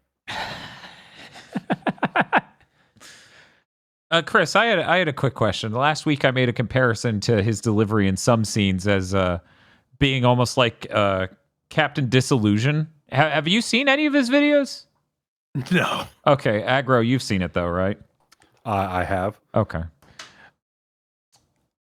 Finding out who voices him, because he's actually plays a character as a full character in Control. I was like, that explains fully why he sounds Captain Disillusion like. Okay. Because he plays like a scientist in there and is going he's for much Darling? more. Yes. Yeah. So, that makes sense. Okay, yeah, thank you. Because as soon as I finished Alan Wake 2, I went back to just jam a few hours into Control because my brain wasn't done with Remedy yet. And there was something about Darling's voice that I couldn't figure out or shake. Yeah, that makes a lot of sense. Yeah. I feel like Darling's in Alan Wake 1. Huh. I don't remember. I know there's some kind of Twilight Zone show on the TVs in Alan Wake American Nightmare, I think, and I think he's in some of those. Man, Remedy sure is cool. And yet, the only thing I keep thinking is I should beat Quantum Break. I need to know what that whole story is. God, now I've even I also wanna been know. thinking that. Yeah, even I want to play Quantum Break now. I'm like, okay. It's so cool that a modern PC could actually play that at a respectable frame rate. I really need to go back and play those expansions for Control and see what the heck they set up there. Because I assume whatever the next thing from Remedy is, it's going to be some weird fusion of these two. Right. Like you can form a tangent. Right. The arc. Yeah. Did you play anything else, Chris? Nothing enough to talk about. Aggro, did you play anything? I actually got to play that Prince of Persia demo. Oh. Really? I'll say I played it for like 30 minutes and then turned it off because I'm going to buy that game. Yeah. I was like, holy shit. The last thing that happened was I got to a new area and like a new strong enemy crawled out of the environment and killed me because I thought we were in a cutscene and this was a new NPC because the animation had too many frames. That's awesome. Yeah, that game's going to be real good. Although I was flipping through a news site just now. I lost it. I saw an article where apparently one of the voices in the game is a text-to-speech thing that they forgot about and accidentally left in. Ooh, it's just like Sunset Overdrive. I think that was a specific glitch of ours. Like Yes. that line exists. I watch other playthroughs to make sure. Our aggro, because our main character was modeled after aggro, hyper 1-to-1, honestly. At one point in our playthrough of Sunset Overdrive just breaks and Microsoft Sam comes out of his mouth. And me and Bob, unable to process what just occurred. Like, what? What? Oh, wait, what? So yeah, I mean, like you guys will play the demo. The demo is available. That game looks great. Yeah, it does. So like we said, I also beat Alan Wake 2. And here's something interesting. You remember how I was surprised when playing Alan Wake 2 that like the horror aspects just didn't really have an effect on me. Yeah. Because I'm a giant weepy baby when it comes to horror games. Alan Wake 2 may have cured me of that. Because like I said, I jammed a few hours into Control and went like, I'm not even feeling like the tension anymore. And then I went and played the chainsaw demo for RE4. I'm like, this is fine. So I'm like 6 hours into RE4. Nice. Remake. Yes. Yeah, I started being like, well, Control isn't scary. But no, it's got a nice vibe to it. But no, yeah, Alan Wake 2 reorganized my brain chemistry, and I have become more powerful. This is dangerous because if this trend continues, you will just become a mass murderer. You know that, right? Like, too many steps from here, and you're like, yeah, killing is just, it's whatever. They stop moving, and then I go away. I just leave the... Look, after the cops shoot me, you have to sell this story to Remedy because it's perfect. Oh my God, that's the aggro making the face in a Unity game or in a Remedy game. That does remind me that, Dan, I think you need to get the typewriter sounds from Alan Wake 2 on the soundboard, and then just whenever aggro goes on some tangent about Dead Island 2 being real or Final Fantasy 7 Remake phasing out of reality, you hit the button to play that over it. I need to replay Alan Wake 2 just to find the part where he accidentally uses the same word 4 times in 3 sentences, and then because he's freaking out over having done that, all of his sentences become a string of expletives because that's the most relatable moment in that game for me. I laughed so freaking hard at that. So how's the Resident Evil 4 remake treating you? Well, when I went to go buy it, the standard edition, it's like $50. But the deluxe edition was on sale for like $38. Ooh. Huh. Yeah. So Daddy got some DLC costumes and a free pistol upgrade. And like I said, I went through the chainsaw demo and played that. I'm like, okay, now that I've figured out how combat works in this game, which silly me, I thought shoot them in the head. That's how horror games work, right? They're zombies. You shoot them in the head. Of course. Not shoot them in the knee and then run up and suplex them. Yes, it's a very important difference. Little different. So because we're cramming for Game of the Year, I'm like, okay, I have to get through this. So I put it to assist mode where it's like, we're just going to give you extra bullets and extra money, and things in the shop are a little cheaper. Oh, cool.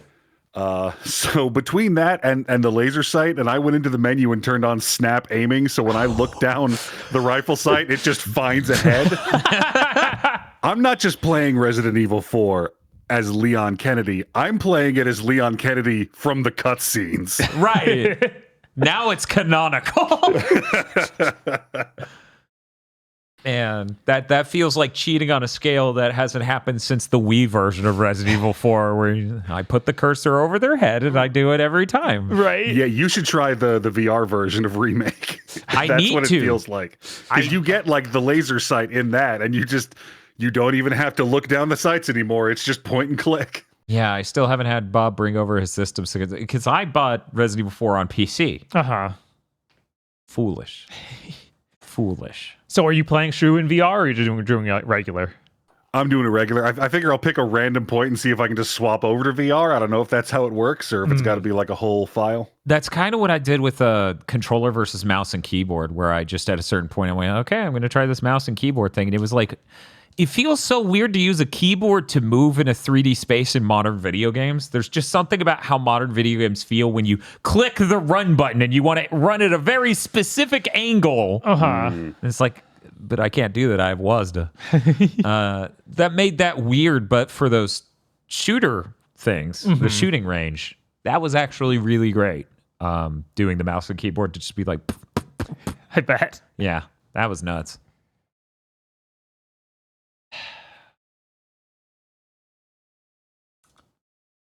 Did you have anything else you wanted to say about Resident Evil 4 Remake?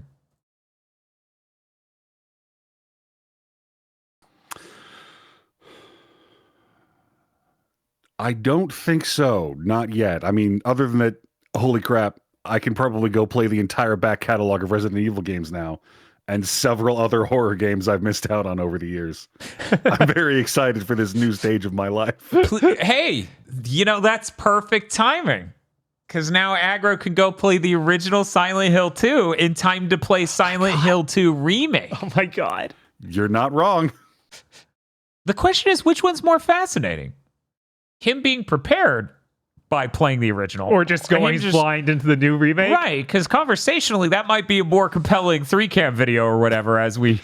That does sound like a lot of fun. Yeah. Will all the doors return for the remake. All the locked doors that don't do anything ever. No, I've got a sneaking suspicion those won't be. I bet they will. I bet they think it's really good gameplay for you to run up to a door and try it and go, no. I don't know what the game is without that, so. They're like, we cut that, and we're like, oh my god, you just cut an hour of that game at minimum. Just that whole building and the one next to it, you jump in between, gone. So, considering we still haven't really seen it, like, I don't know.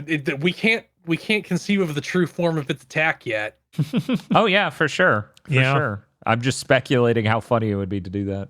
It would be really funny if after like focusing so much on an external team making it and them redoing the cutscenes and anything, it's exactly like Metal Gear Solid Delta. And it's just like, yeah, we just made the original again. Exactly. Yeah, it was better graphics and literally the exact same old gameplay. I don't know which one's lamer. Metal Gear Solid 3 that now runs bad because it's Unreal Engine 5, or Silent Hill 2 that has a bunch of narrative decisions made at random. Which one contributes more to gaming culture, right? Long term. Yeah, I don't know. I think the Silent Hill one is worse because they didn't just release Silent Hill 2 also on modern platforms. Like, at least no matter how bad that Metal Gear Solid thing is, you just go play 3. It's right there. Yeah, you can just go do that. I mean, we don't know that they won't also do something similar for Silent Hill. Konami's really, the number one thing they've been doing for a while now is just collection. So if anything, I think it's inevitable that we get a Silent Hill collection of some sort. It makes sense, but they didn't already have someone make it like they did with Metal Gear they can just then port? Because aren't those still the remakes made by the other team? Point? Yeah, Blue Point. Yeah. They are. Technically, you might still be able. Yeah, you could still play Silent Hill 2 on modern platforms. Yeah, sure. One modern platform. You could do that. Although We did that. Although the people have butchered the PC port of 2 into an acceptable shape. It's true. Yeah. So there you go. 2 platforms have Silent Hill 2 on them. One And very carefully done version by the community, and the other what Konami will sell you. see, Aggro has to be the one to go blind into the remake of Silent Hill 2, because every time I even joke about saying it, one of my friends appears in my DMs going, I'll pay you money to play the original first. Yeah. Please. Jeez. Yeah. Please don't make your original experience with Silent Hill 2 that remake. I'll do anything. But yeah, I feel like culturally speaking, it might be more meaningful what those horrible people who made the medium are going to do to Silent Hill 2 long term than, look, Metal Gear Solid hired this man. Man, Konami is sure in such a bizarre space where it's like, we want to be in video games again and not make anything. Well, they fired everyone, so they need to rehire people before they can make anything themselves. Well, if you guys remember, the recap of the news last year was that they are hiring up. We're doing that, yeah. They have a R&D and also a AAA studio that's getting set up now. We Right. we haven't discussed that Silent Hill streaming bullshit nightmare at all, because Yeah. why would we? Right. It was very amusing to find out, like, yeah, the company that did that made a million equally embarrassing, horrible things for like Stranger Things and Walking Dead, and I did not know that. that nobody engaged with at all. And the only reason anybody engaged with this one is because it was Silent Hill. And the team that made it really wasn't expecting a heightened degree of attention. Yeah, for some reason they thought this was just another IP and no one cares, right? Right. It's just like when we churn out garbage for Stranger Things. Mm-hmm. No. These are Silent Hill fans. This is gaming. People actually care. People actually care. You'd think by this point, by the way, when Ryu Kishi 07, who will save Silent Hill with his Silent Hill project, Silent Hill F, when that happens, just give him Metal Gear. Yeah. My understanding is that is what When They Cry Seconia is just Metal Gear.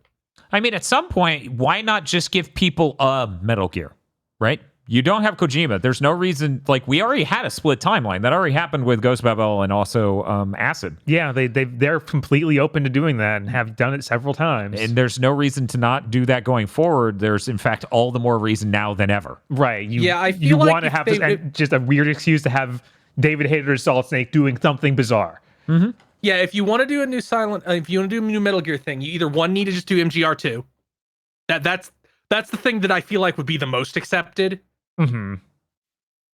Or just do something so fucking off the wall. Like, don't try to make a Kojima Metal Gear. That is doomed to failure from the start. Yeah. Just let somebody make something nonsensical and bizarre. Yeah, I feel like whatever you do, you need to give whoever you're handing it to full creative freedom. You need to give them a decent sized budget, and you need to not hamper them down by it being canonical to the pre-existing games. Mm-hmm. And when they come back with a Dino Crisis revival, you need to have the courage to just ship that. Yeah. Yeah. Mm-hmm. Absolutely. You act like having dinosaurs in the Metal Gear universe would even be weird. That would barely move the needle. Right. Barely. But yeah.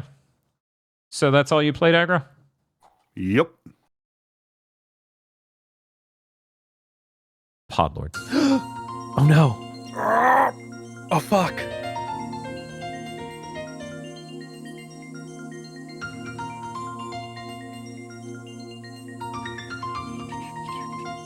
Yes, that's right.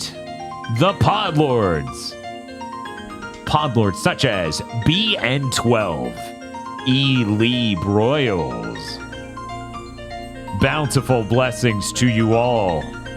Red Blaze 27, Suzu Shiro, Rado, 101 Shades of I still have an art book, a comic book, and a physical CD OST left to get. Oh no, really? None of that? Oh, Jesus Christ.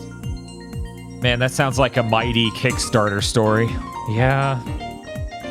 WTF Spider-Man. Mr. I Like Spam.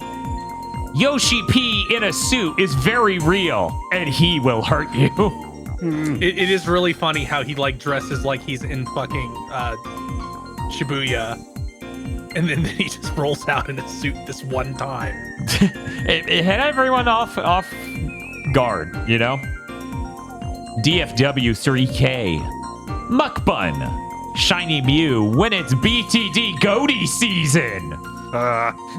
It's very shiny. Kristen.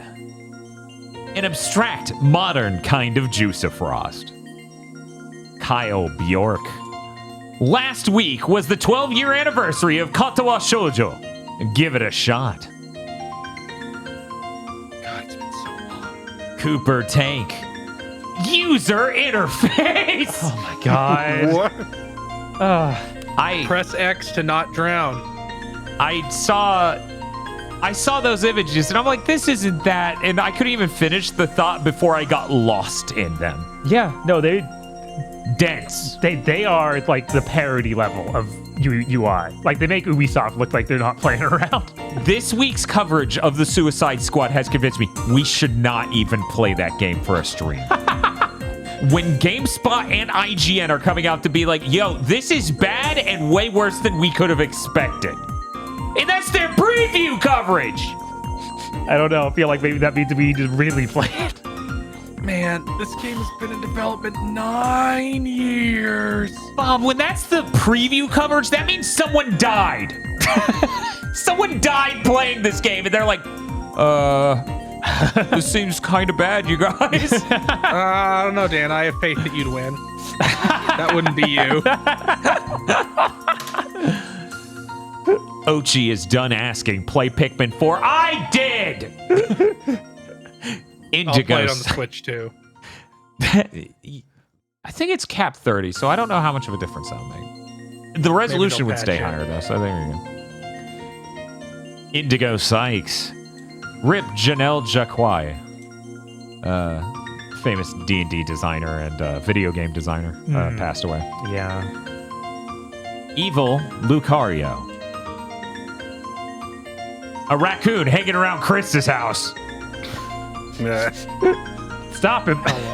If it gets on the ceiling, I'm worried it's gonna like break through the roof. I actually chopped the branch down, so it can't get on that branch anymore. It's gone. Great. Oh, that's good. That's good. Shinji16 and Nakaji would like to remind you that you matter. You are valid and you deserve to be happy. Apple Gothic is in the middle of a snowstorm and walks to work. That sucks. Yeah. The Super Mim. Unity, more like you need to stay the fuck away from this bullshit. What was their plan? Finally. His true power awakens. You know, you can already see the tattoo on James. What if it were the Jokai crest to say? You're right. Oh, man. Sarah Lean. Timothy Pfister finished and enjoyed Stranger of Paradise's DLC. If Square Enix doesn't do a new Dissidia 2, or new Dissidia soon, they are criminals. Introducing Final Fantasy XIV's newest 8-man raid, the NVIDIA 5090! Yeah, I don't know if we'll talk about it in news because I didn't write it down, but it is funny. They're like, here, okay, you thought this expansion was just like the tropics in South America. Here's an area from Endgame. We're not going to show you anything but a concept art because it would be spoilers, and they show the fucking NVIDIA tower. Pleochrome. Krunglespum. Lord Richter was going to have a bit, but buying a house and all the moving and cleaning that entails wore me out. Next week, boys. Well, good job on the house. Yeah. Good luck. Right? Shelter is important.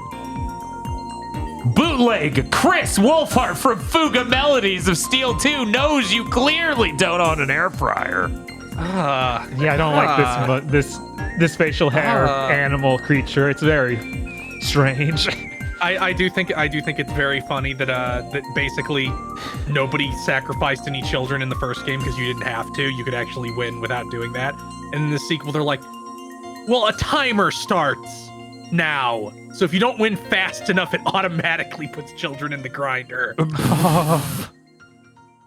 Fear not, my X-Men, for I am immune to being Mindjack! Man, what was with the 90s and just psychic characters going, okay, I'm going to use my psychic power?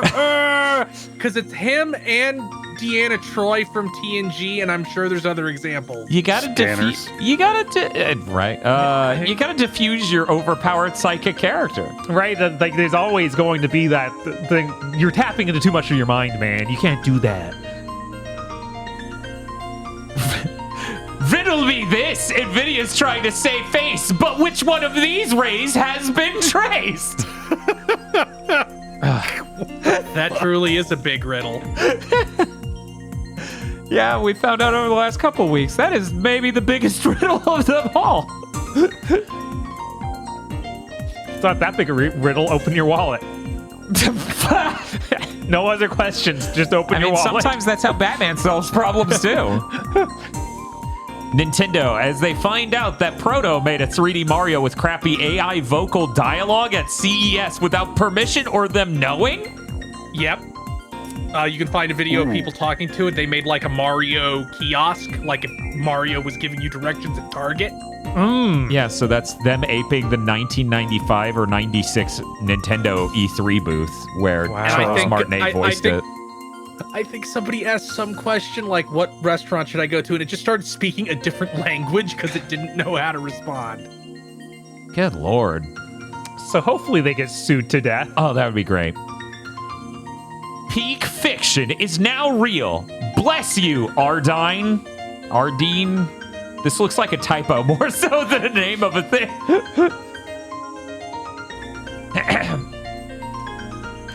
Captain Disillusion. Yeah! Yes!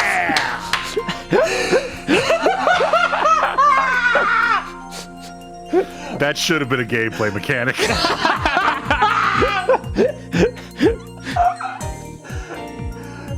I like how his ears are just automatically included like time zone lines. Right? It's a lot. It's so much. Where's the YouTube crossover we need? Oh, yeah. Oh, man. It's really good because they both have alter egos. Yes. You know, Mr. Scratch and also the internality. Saber of Red. Kind of getting into a little bit of that like mech from Guilty Gear energy with this armor design. Yeah, her armor is really intricate and tight. She's basically a Guy Melif from Escaflowne. Ah, There we go. I still need to watch that. You have Bob Yeah, I video haven't games. either. I know. I've owned it on Blu-ray for years. So have I. If only there was some podcast series about us watching old anime. I'm almost exactly that age. That's absolutely over 20 years old Oh now. my god. Out of Bleach gags, so I'm just gonna have you read Yu-Gi-Oh card names. Red Dragon Archfiend Assault Mode. It's really lame that in Japan it's called Buster Mode. They changed it to Assault Mode in English. That's the name. Americans hate busted. It does not make them feel good, actually. And Cool Hand, TG. Thank you very much to our Podlords. Thank Thank you, Lord. Batman with the purple drink and also Podlords. And if you'd like to become a Podlord, you can go to our Patreon at patreon.com/gbpodcast. For as little as $5 a month, you get many benefits such as early access to Chugging Bleach and Pokemon Go to the Movies, our 2 monthly anime review podcasts. You also get extended bits and bobs from other shows when those things exist to be given to you. You also fund a show one a month, either a patron exclusive show wherein you vote on and we then watch and discuss a good movie, or a public show wherein we pick some horrific nightmare and then watch, and patrons get a commentary track for that horrific thing. And there are a lot of those horrific commentary tracks on the Patreon for movies such as X-Men Origins Wolverine, The Test, Dr. Horrible's Sing-Along blog, and more. That's patreon.com/gbpodcast. If you don't have any money, it always helps immensely to tell your friends, rate us on Thursdays, rate us on your podcasting app of choice, and like and comment on YouTube if you're listening that way right now. Also, you know, it's our game of the year. Passes around if people want something like that. It feels like there's a void right now for that kind of content. Nobody's doing that kind of open table discussion of things like best rat. Yeah, people are not talking about what is the best rat, and that's a problem. We need to talk about it. And that's patreon.com/gbpodcasts. Also, if you go over there, you're going to get like 2 months early a copy of Pokemon Go to the Movies and Chugging Bleach because we had to take a break for January's Game of the Year thing. And also, you get the exclusive Chris Wolfhard talking about his experience watching the latest Pokemon movie that we watched, the one with Keldeo. Yep. That'll be up over there soon. And coming up soon, we're going to do voting for Blessed Blontemp Blub, and it's Jackie Chanuary again. Woo! So you get to vote on which Jackie Chan film we're going to watch. That's Patreon. You get to vote on which degree of trouble you want. That's patreon.com/GB podcast. I hear we have some news. Unfortunately. We do. Scandalous. Let me just change this to be a highly accurate title when we come back to the digital set. Oh, yeah, news. I don't want to talk about mine. Bob, you talk about yours. Okay. All right. I'll start with a small one that still upsets me. Okay. World of Demons, that Platinum Games game for Apple Arcade, being shut down. Cool. Believe it goes off. Like, you can't download it anymore this month, and then next month is just fully they're taking it off. Like, nobody can play it. Now, Bob, I'm just remembering this off the top of my head. Did you not end your coverage of World of Demons talking about how it was really good? It was one of the most promising things out of Platinum. It ends at a cliffhanger, and you want them to make more? Uh-huh. Yep. Sure was abandoned before it was even released. Before it was even done, it was released. You played it. Yeah. No, it sure wasn't finished, though, because, like I said, it just ends when there's clearly a cliffhanger and it's like, to be continued next chapter, and it's like, That's not happening, though. I feel like we are firmly sitting more and more in a camp of, man, Platinum needs to shut the fuck up. I'm fucking tired of their shit. Yeah, it's so frustrating to see stuff like this just happen, where it's like, yeah, it was on Apple Arcade, so we're just letting it die. We're not going to work on anything to get it out somewhere else. We're not going to do the PC version or anything like Capcom did with X-Dive. And this is even more frustrating because the thing wasn't done. Yeah. That's so messed up. Yeah. It was really cool. So if you wanted, well, I guess you can't even try it if you haven't already downloaded it. So whatever, it's gone forever. It's just gone. Had a really neat art style. It was basically them making an action game with an Okami art style. Will it be bootable? No. Like, so when does that end? February. So we have to record video of it before then because yeah. Who else has? Mm-hmm. Cool. I'm going to keep kicking down the line, talk about this next thing. Go to DualSense V2 showed up on Best Buy's Canadian website. So the V2 DualSense has this 12-hour battery life, they're saying? The V stands for version. Yes. That's cool. I'll buy that. Yeah. That is cool. That's a shame consistent. they will never ever make a green one. I'm upset because I already own... Like, I was sitting here thinking, like, well, I don't have to spend that money because of the way my setup is. I've got a charger right next to me. It doesn't bother me. I was sitting here in my lane, unbothered, unperturbed, hurting no one. Why did you do this? I also want a green one. Sometimes you just gotta say, the sky is blue.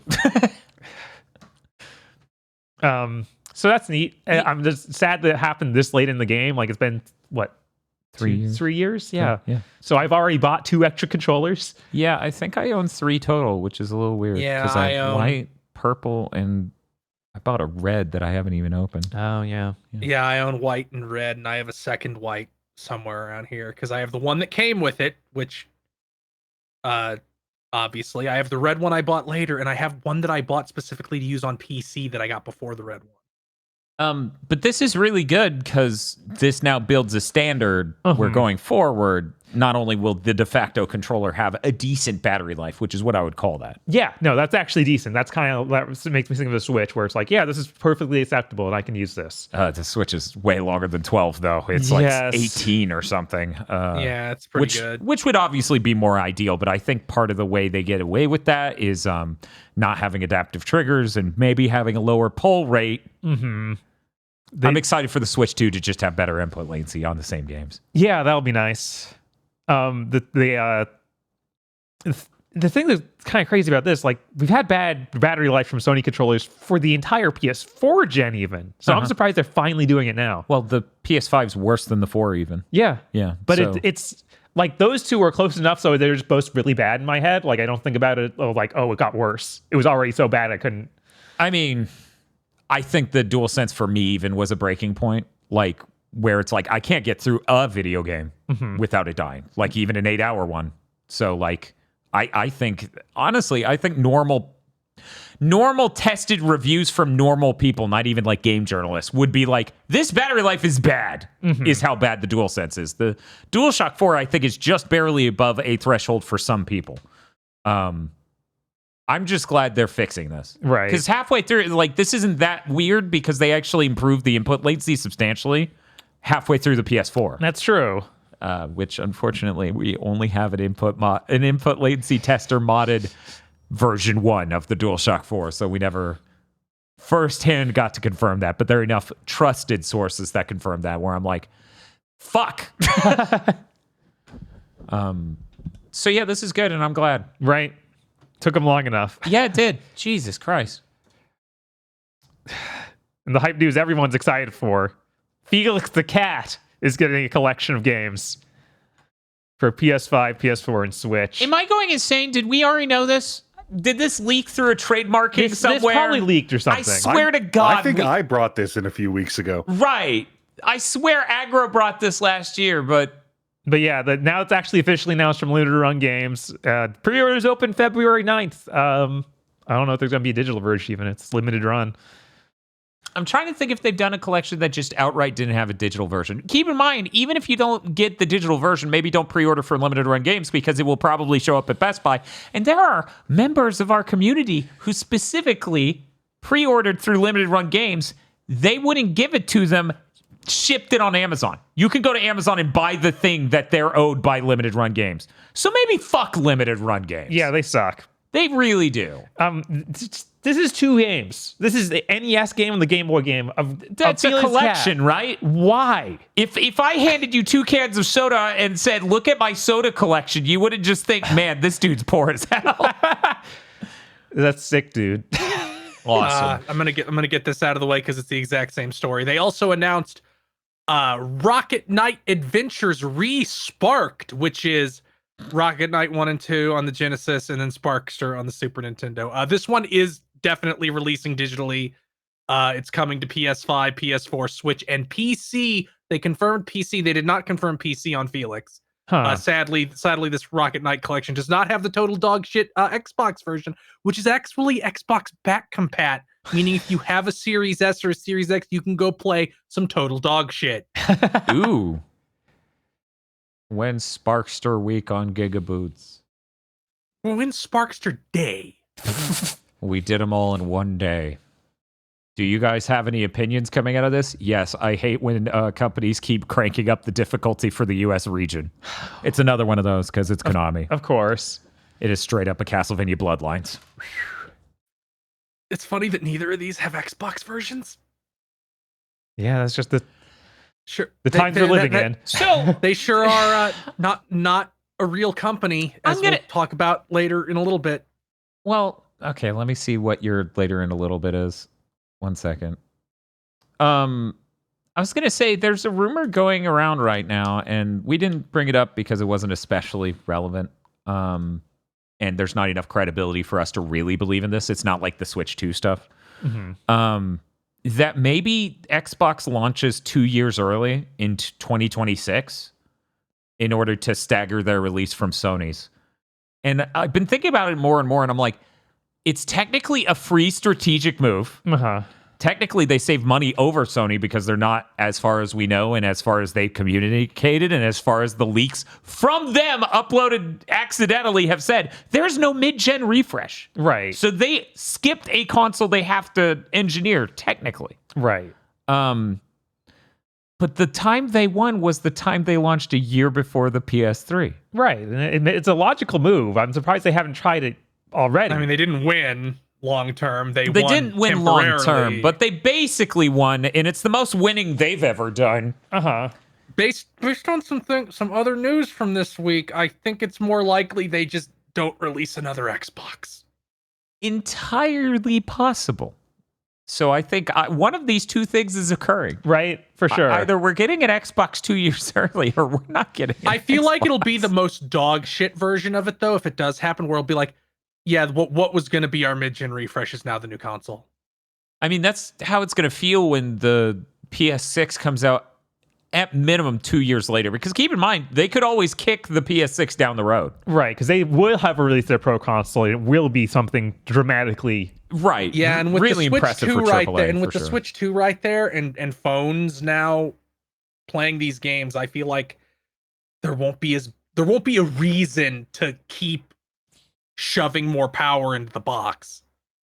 I think there will be, but the amount of power you could squeeze in isn't going to be compelling enough to try to get anyone to make a from the ground up game designed around it, right? Like the whole thing before was the 360 came out when the PS2 was a thing. Right. And it had a bunch of power in it, and making a game from the ground up was easier then, and et cetera, et cetera. The PS5 Pro is coming out in 2024. Xbox ships a console 2 years later. Do you really think the game designed for that is going to look that much better than the PS5 Pro? Right? Yeah. Like, I mean, like we're already kind of hitting Microsoft- the top of like what you can do. Microsoft can't even ship games that look as good as the top tier PS4 games. Right. Right. Yeah. Like, I don't understand what they think being more powerful will actually give them. Mm-hmm. Yeah, they get to put the number on the box now, and that's like Now they actually legally get to say it's the best performing console. Right. Maybe, unless they fuck up somehow and it's not the most powerful console in some way. Could you fucking imagine? God, that'd be insane. But yeah, so that's we're heading to a fork in the road, ladies and gentlemen, and the amount of people who aren't prepared for one of those two possibilities, even though that seems like all that's left, is really crazy. Let's get through the rest of Bob's, and then we'll dip back for the Xbox news and Chris's. Okay, I just read about this on Twitter today, and I'm like, is this real? They're making a new Yatagarasu game? That was this Kickstarted or Indiegogo fighting game with former SNK developers. That was Third Strike. It was Third Strike.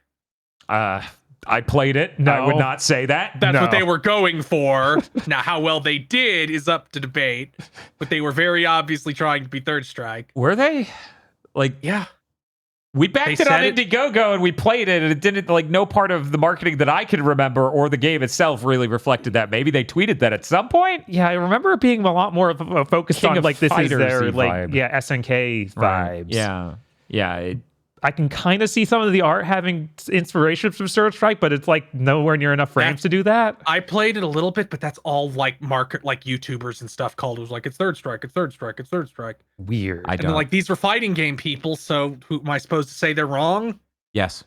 At the time, I hadn't even played Third Strike. Well, I mean, you're not supposed to say they're wrong. I'm supposed to sit here stupefied over anybody comparing Yatagarasu to Third Strike, but anyway, Bob, they're making a new one. That's weird. Yeah, it's coming out first quarter this year, allegedly. It's on Steam. The Steam page is up. It's called Enter the Eastward, and it will actually have more characters.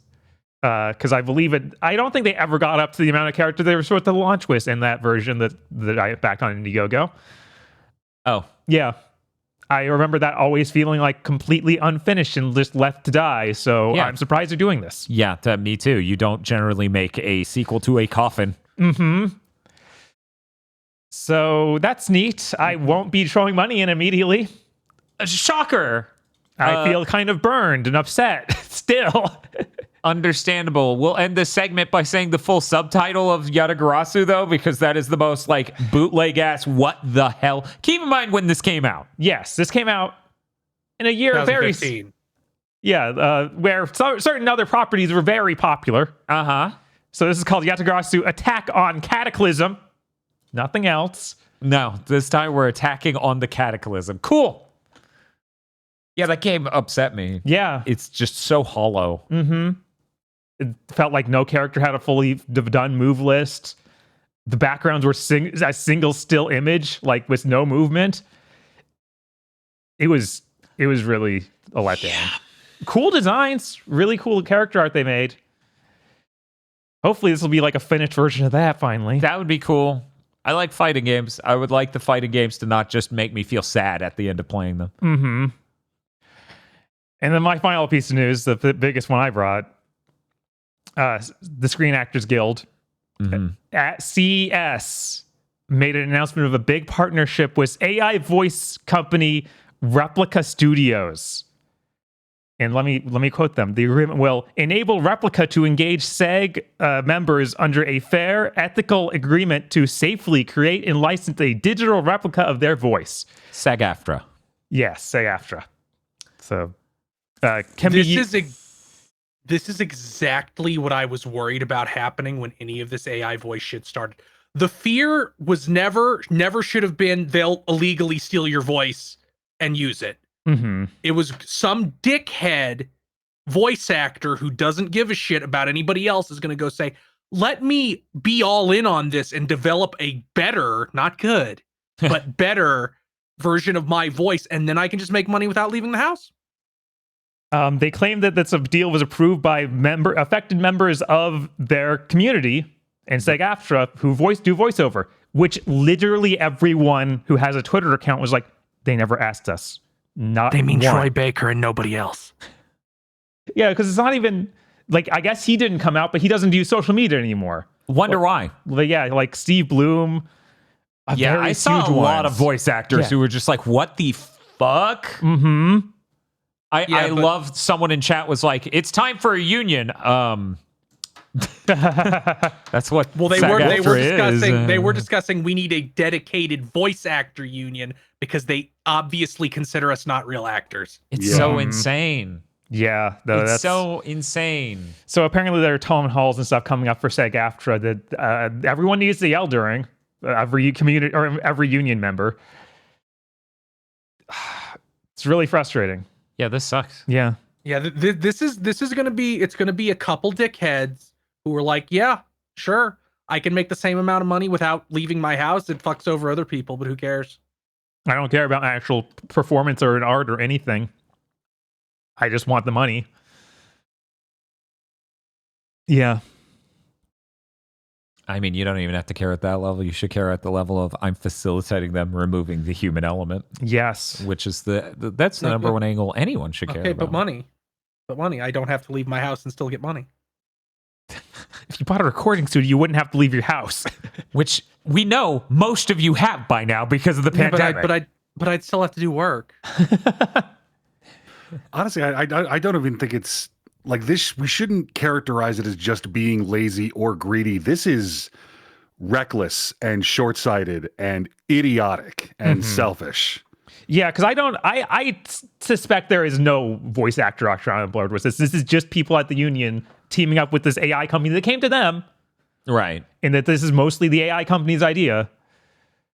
Yeah, like I read through a couple of their releases and they frame it like right to work states. Like, we want to give you the ability to make the positive choice to fuck yourself over.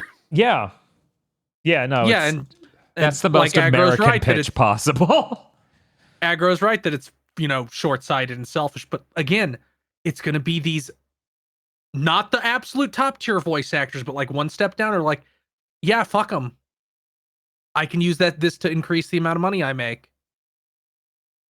I don't care. Go fuck yourself. I have no solidarity whatsoever. Well, that sucks. Let's shift from sucks to confusing. Okay. Sony showed a thing at their CES keynote and stuff where it's a studio they're calling Torchlight Studio. They set it up in like California or something, and it's some sort of technology group that facilitates pre-production acceleration with filmmakers using tools like virtualizing camera movement, where you can hold the camera rig. On it is a monitor that shows you in the 3D pre-visualization thing what your framing looks like and everything else, and you can make adjustments and change where you are in the room and look at stuff. And they're talking about the integration of their technologies in Unreal Engine 5 in order to help a number of different filmmakers better prepare their previs so that way shooting on the day of is easier and other things down the road get easier. And this was like, whatever, this is nothing new. In fact, the behind the scenes itself looked less impressive than Resistance 2's behind the scenes, where they do the same thing with the camera. Uh-huh. And that is also, that one is from, that was the very beginning, by the way, of Sony Visual Arts Group. That makes sense. Right. The weird part of this, the part that caught everyone's fucking attention, is when they show previs stuff for seemingly a Gravity Rush movie and some fucking Patapon thing. The Gravity Rush thing is clearly previs not done at all, looks absolutely hideous, and is like, of course that's a sore spot because that is the Sony Japan studio game everyone pretends they bought. Which you didn't. If the numbers reflected that, we would maybe in a different timeline. To be fair, they did send Gravity Rush 2 out to die. I don't give a shit when it released for the amount of hearing about this I've had to do as someone who bought and enjoyed Gravity Rush 1. The part of this that is truly bizarre and actually reprehensible is the Patapon thing, because they just had those people leave them. Yeah, And they just had those not- guys have a successful Kickstarter, and then immediately was like, I guess we can make a TV show or something. In what world? It's Patapon. What are you making with Patapon that is a show? And then you look at the previs, and previs looks bad. Sure, that's normal. Previs doesn't look like a horrible circus nightmare that is horrific. all the time. This thing looks weird. I don't know who this is. I don't know why they did this. I don't know how they envisioned this will go well, because Gravity Rush has a story and a world. And you could do a thing with Gravity Rush. This Patapon thing truly flabbergasts me. Like, someone at Sony just goes, oh, they left. We can fuck it now. Like, it's a corpse. Like, they're just fucking corpses over there. That's how it feels. How the fuck do you do nothing with either of these? Yeah, I don't know why they thought it was okay to put anywhere to like let people know they were even working on. Right. The most confusing part is this entire thing is to pitch themselves to people who make movies. So then why do 2 PlayStation properties show up in a completely malformed state? Like, the stuff that leaked about Wolverine looks a million times more done. Right. Which makes sense. It's years into production. This, I don't know. Maybe it was a crazy weekend where they banged these out. It's truly flabbergasting that they did this. I don't understand. She looks so beautiful. You could almost fall in love with her. I get that this isn't for consumers. I understand that. Why show this at all? Like, it didn't, even for tradespeople, it didn't seem to have an angle other than, look at this hideous fucking thing we're doing. Everything else, every other part of that makes perfect sense. Every other part of, here's our virtualization thing, here's us talking to movie directors. You know, we work with these people and stuff, and, you know, the future of movie production looks more and more like it's Unreal Engine fueled. These 2 PlayStation products being here don't make any fucking sense, and it seems absolutely, like, it's so upsetting. The only thing I can think of is that these are like 2 of the only things they have the rights to show that they are working on. Like, they can't show anything else because for stuff that isn't announced or it's not owned by Sony. Yeah, it's not owned by Sony in some way. Because, yeah, it sounds like most of what the studio is just going to work with everybody. Right. Like, they're basically trying to make what the Sony Visual Arts Groups is for PlayStation and game development, but for movie studios and TV shows / movies. So they're going to be working with a bunch of other people, just like Sony Visual Arts Group does, you know, for... We were talking about a number of games that were tapping them just in 2022 and 2023 for cutscenes that were like Ubisoft, EA, whatever. Oh, yeah. They want to be that, but for movies over there. So it's truly, I don't know what moron gave the green light to leave these in. Yeah, it does not. It doesn't seem wise. It just seems like you've done nothing but upset people by showing this. Right. Because not only are we not okay with the notion, like, nobody's jazzed at the notion per se of either of these, because Gravity Rush fans are just going to be upset that they didn't get a third one. Even though I hear the ending of 2 is, we're not getting a third one, cram it in. And that's for like 2 hours or something. Like, this isn't a 10-minute cutscene or something from the sound of it. I wouldn't know. I didn't beat that game because it was bad. Yeah, unfortunately. So when that's the thing I hear from people who play Gravity Rush 2, I need to know. I'm not exactly upset that they didn't. Yeah, like, I feel like Gravity Rush could make a good movie. Like, you could potentially make something good with that. Yeah. You should have made it something hype. At least make it to the level that Sly revealed thing when they did this reveal the Sly movie.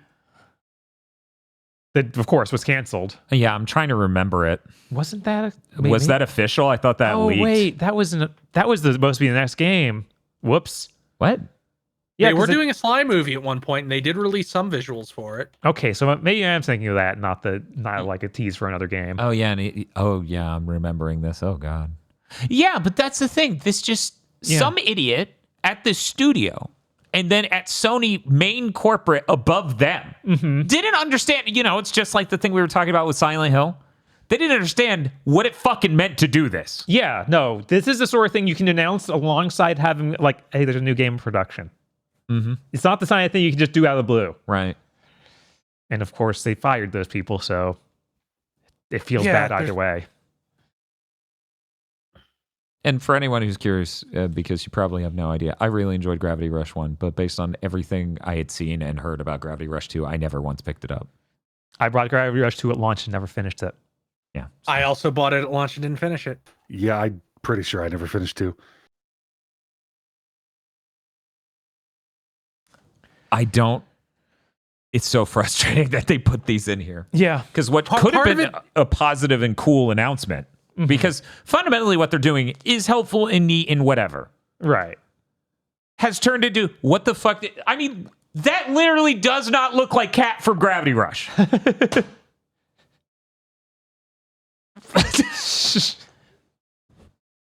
And as somebody in the fan Discord aptly put, and I don't know if they were quoting someone else, the Patapon background just looks like Skyrim. It just looks like a faux realistic, but kind of really rough and bad looking ice background for these horrible claymation, almost nightmare monsters. I don't. What the hell are they doing? Okay, I'm done. We're moving on. So Twitch had a big announcement partnering with OBS and NVIDIA. Oh, yeah? People on 4000 series graphics cards in an upcoming beta, which I've opted into for the channel, will be able to do multiple encodes for Twitch. Now, there are 2 ways this works and 2 different markets this is for. If you're not partnered, you don't get transcodes. So then this would allow you to transcode your 720p, your 480p, and your lower quality settings, so that way you can always guarantee you have those transcodes. If you're a high-end partner and you have the capacity on your 4000 GPU and your internet, which is actually going to be the real number one problem with this theory, you can push out 1440p and 4K quality. So we would be able to stream multiple streams at once. One of them would be our normal 1080p source. And then we would be able to do our 1440p or our 4K quality to Twitch. For people who don't know, NVIDIA graphics cards, the current cap on encoding streams, according to Epos Fox, the stream professor, who I do not doubt, I would not put money on doubting this person, is 5. You can do 5 encodings. Since we're already doing 1 for local, we still have 4 we could do online.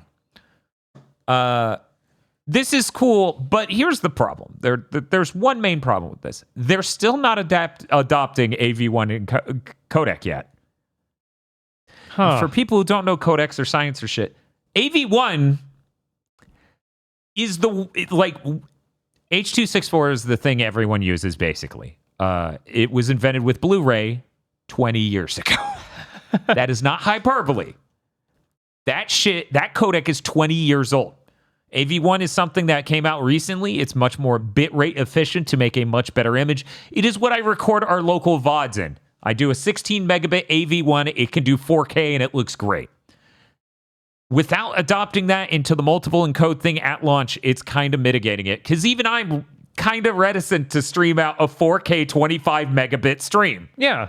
I'm going to do it at least once. Right. It won't be a stream that's going to be long. I mean, if it works, it works. Whatever. We don't have a data cap. If we have the bandwidth, it either works or it doesn't. Yes. Most people do not have the bandwidth, just to be clear. Yeah. We didn't even have the bandwidth before we moved. Absolutely. Right. So without AV1, this is really stupid. But they're moving towards that. The OBS part of this is what's going to happen. The way this will work is you will hit a button in OBS and it will talk to Twitch's servers and it will communicate the best way to do these encodes. It apparently will automate it so that way it's saying it all for 99% of people. And then it'll just do that and it'll handle that. I don't trust that for a fucking second, so they better give me some fucking menus. But yeah, so this is good. This is looking optimistic for the future of like how we get to engage with the system to give you our streams. But I really need AV1 to be out there. If someone's on phone, let them have the H.264 1080p stream. Like, just because a phone can't hardware decode AV1, that's not my problem. They're on a phone, 1080p will be fine for a Twitch stream. Yeah. But one of the main things about this, like, philosophically, business-wise, and everything else aside from that, okay, is that they are doing this so that way their servers don't have to gear up more to do more transcodes. And that sucks. Philosophically, I should stream them a really high quality AV1 4K video, and they should transcode it all the way down. Yeah, and they should do that. Should be their job. Like that is their job. They're right. getting 30% of all of our. Is it 30% of our subs? Yeah, I think it's 30% of our subs. Because we're in Partner Plus. We're right. special. Yeah. Because of your support over on Twitch TV, GigaBoots. But they get a ton of money. Like a ton of money. That should be their job. It's insane. But yeah, they eventually, on a long enough timeline, they will adopt AV1. They said.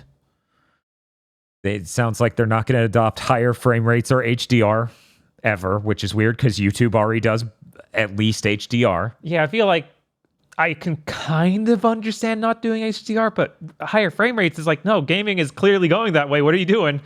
The weird thing is I'm not sure which of those I think makes more sense because phones have HDR screens built into them. So part of me is like, well, fuck it. Let them see the fucking image at a good quality. Like, but I don't know. It's complicated. Anyways, hope that's the only Twitch news this week. Hey, Chris, it's your turn. Okay, fuck. Unity has laid off 25% of its staff, which is 1,800 people.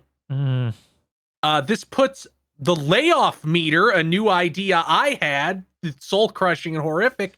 We're current with this news, 25% to 2023's layoff totals. Week 1. It's rough. Twitch is laying off 500 people, 35% of the company. That makes the layoff meter 32%. And Discord is laying off 170 people, 10% of their company. I don't know if they should be counted as gaming. I don't think I should count them as gaming. I'm going to say let's not count them as gaming. Okay, so they do not have the layoff relevant. meter. God, how many? Yeah. How often are we going to do this year? I'm scared. Every single week. Yeah, I feel like we have 4 months straight of tech layoffs ahead of us. Yeah, at least until the start of the quarter. Yeah. Yeah. Just wait until we sit down and like Ubisoft fired 12,000 people.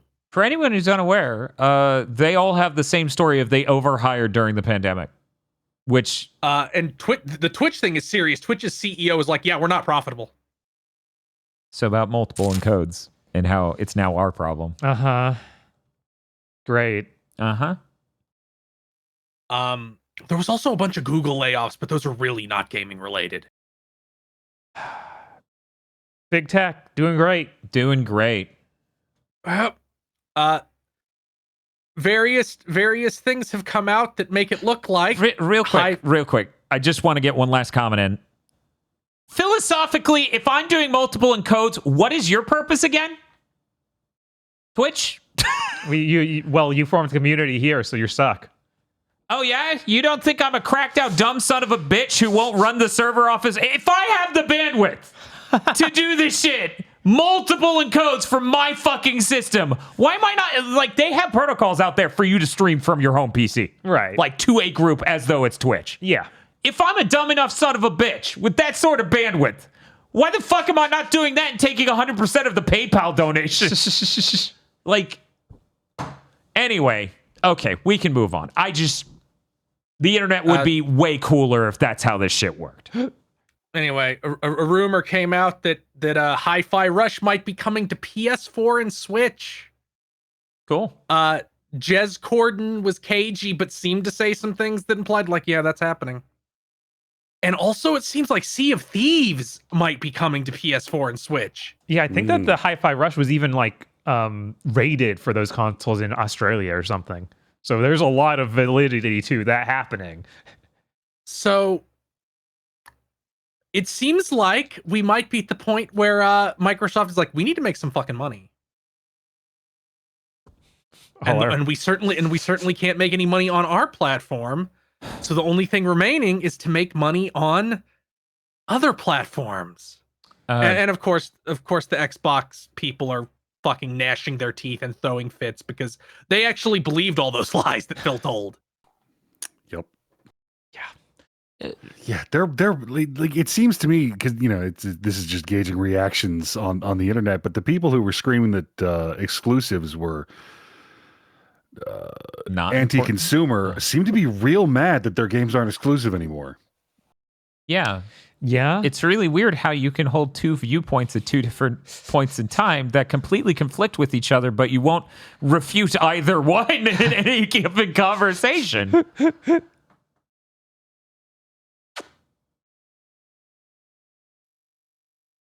So let's do a real quick gamer premonition right now. Mm-hmm. Will Starfield PS5 be announced this year? It doesn't have to come out, just announced. Dan. Yes, and here's why. Starfield was expensive enough and did not sell enough in cash money dollars, where I think it is a legitimate financial concern for them to make money on that sooner rather than later. Also, it's worth noting, outside of the Sea of Thieves part of this rumor, that's all Bethesda, who was absolutely pissed at Phil which was in the emails. He was fucking livid. They were at Bethesda. I think it was the guy who left, actually, Pete Hines or whatever. He was livid that his PR people would have to go out and explain why Starfield is exclusive when COD isn't. Yeah, no, every studio under Bethesda had literally said to journalists, like, yeah, we were making these for the other consoles, and then they told us to stop. Right. And they did not seem pleased. Some of them feigned being pleased because it's like, well, we're making Redfall and we need everything we can get. I mean, I would definitely not be pleased because in a lot of cases, as a developer, especially one of the higher ups, you get a bonus based on how it performs. Yeah, on look, Game Pass. There's also just the level of, hey, if you spend years making something, you want people to play it. You don't want it to be locked on this platform that basically nobody owns, and the people who do own it don't care because it's nobody who buys games is now on that platform anymore. It's just these subscription people. Yeah, I feel like we did hit a part with Xbox. We hit a point with Xbox that was literally what we were talking about could happen with it years ago. Like about them devaluing their entire platform, how it's a secondary box, so it doesn't matter. People don't want to go there for their first experience of a thing. Like the primary selling Xbox is the Series S, and that says everything. Yeah. Yeah, no, it's literally like you've turned your content into just grain. Like you can just release it for it's feed for chickens, basically. But Bob, yeah, Starfield absolutely. PS5 announced. There's- Aggro. I think there's a chance it won't be officially announced, but someone will accidentally say that they've been working on that version and get fired. I think it'll be out this year, but it will definitely be announced. I think there's a real chance to be like 1 year. Yeah, I feel like we're going to switch to every Xbox exclusive is a 1 year exclusive. Because this is like all this is on the heels of the 1 year anniversary of Hi-Fi Rush. I think when the Xbox fans who remain after this, because I think this actually is a religion breaking moment for some of them. Because they're insane. They are like losing it. I mean, the number one crazy Xbox guy on Twitter is having a meltdown over this right now. I can't even remember his name. Thank God. You do not live rent free in my brain. He doesn't deserve. Right. But yeah, it's just I did that tweet where I screen capped and I'm like, you're fucking mentally ill. This is not a healthy way to engage with fucking shit. It doesn't help that Hi-Fi Rush became the most important game of all time to these people because it was the first thing that was favorably remembered that Xbox dropped. Yeah, which in is 5 years. Which is why when like I'm watching the people react live to most anticipated game and our discussions around Avowed coming up, and they're just like, "What the hell's Avowed?" And I'm like, "It's going to be the best reviewed Xbox game outside of Pentiment and Hi-Fi Rush, baby." God, it's and a slightly different Xbox news. We didn't talk about it, even though it was in the thumbnail last week. They're making a Series S toaster that toasts the Xbox logo into your bread. Yeah. I feel crazy because I swear I walked through the mall or the Walmart and they had it already. I swear it was there, and I was just like, "Cool, it doesn't toast." I mean, the they whole probably bread. do. What a You can great buy it right feature. now. You can buy it right now on I swear that's Walmart.com. Walmart so down it's the probably road has actually it. there. But no one would want us to own this toaster, right? Yeah, I got the Xbox One S. What do you? Given how the fridge works, we're going to put toast in it, it'll freeze it. No, Bob. Xbox Series S. You said One S again. No. It didn't even occur to me. So about how they need to do that refresh. And they need a new name that's not the worst name ever made. It'll just be a series. It'll be a Series Q or some shit. No, I they think to know. They because have to know. It takes them a whole gen to figure out what they should have done last time. They're like, oh, we shouldn't have named it One. That's confusing. Then they named it Series because there were 2 consoles. And then next time they'll go, oh, well, that was confusing. We should name it something else. They'll finally just be like, it's the Xbox 720. Yes, exactly. They're like, okay, what was the last thing that worked? I mean, They should. they should. Like, but They'll bring back the blades. the horror is that they're going to do that refresh and they're going to call it Series S and Series X again. And just because they're like, yeah, we're like Apple. Like, Do you no, think you're not. Do you think they even do 2 next time? It feels like the Series S has been such a problem for development partners in them and their relationships with development partners. And larger than that, because people are buying the Series S instead of the Series X. Mm-hmm. And it feels like a lot of the stories you hear is like, I bought my kid the Series S and got him Game Pass. But you see, It feels like that is sabotaging Xbox as a platform. right, but the S is the better selling one, so they can't cancel that. But they lose more money on each one sold. I think they can cancel the one that's better selling because it's not helping them. If they're not making money on it and it's ruining their their image as a platform, like Xbox shouldn't be considered the Kmart or GoBots of consoles. Right, but they absolutely are leaning into that. That is how it feels now. They don't get, like, at first it was just the Japanese games. Like, we're not going to ship on Xbox. It doesn't sell here. Now it seems like more and more things are just like, no, it doesn't sell. Xbox fans are crying. They're bleeding out in the streets because they can't get Inspector Gadget. But I mean, we just talked about those two retro game collections. Right. Like, they're not even digitally coming to Xbox. And I don't know if Xbox doesn't understand the industry position they're in, which seems real fucking common for them. And it's like, no, it somehow costs more to ship on Xbox than Sony or Switch, even digitally. Yeah, and the physical Xbox runs, you have to guarantee a certain amount of units sold. You have to sign a contract. Physical Xbox sales seem to be over because every time I go into Walmart or Target now, they don't have any Xbox games. I mean, yeah, it's a wombo combo. One of their systems, the better selling one, doesn't take physical print, and they also have this part of their contract where you literally have to say, we're going to sell a minimum this many so you can run a print. Yeah, that's a thing. As far as I know, that's still a requirement. Someone was talking about it last year.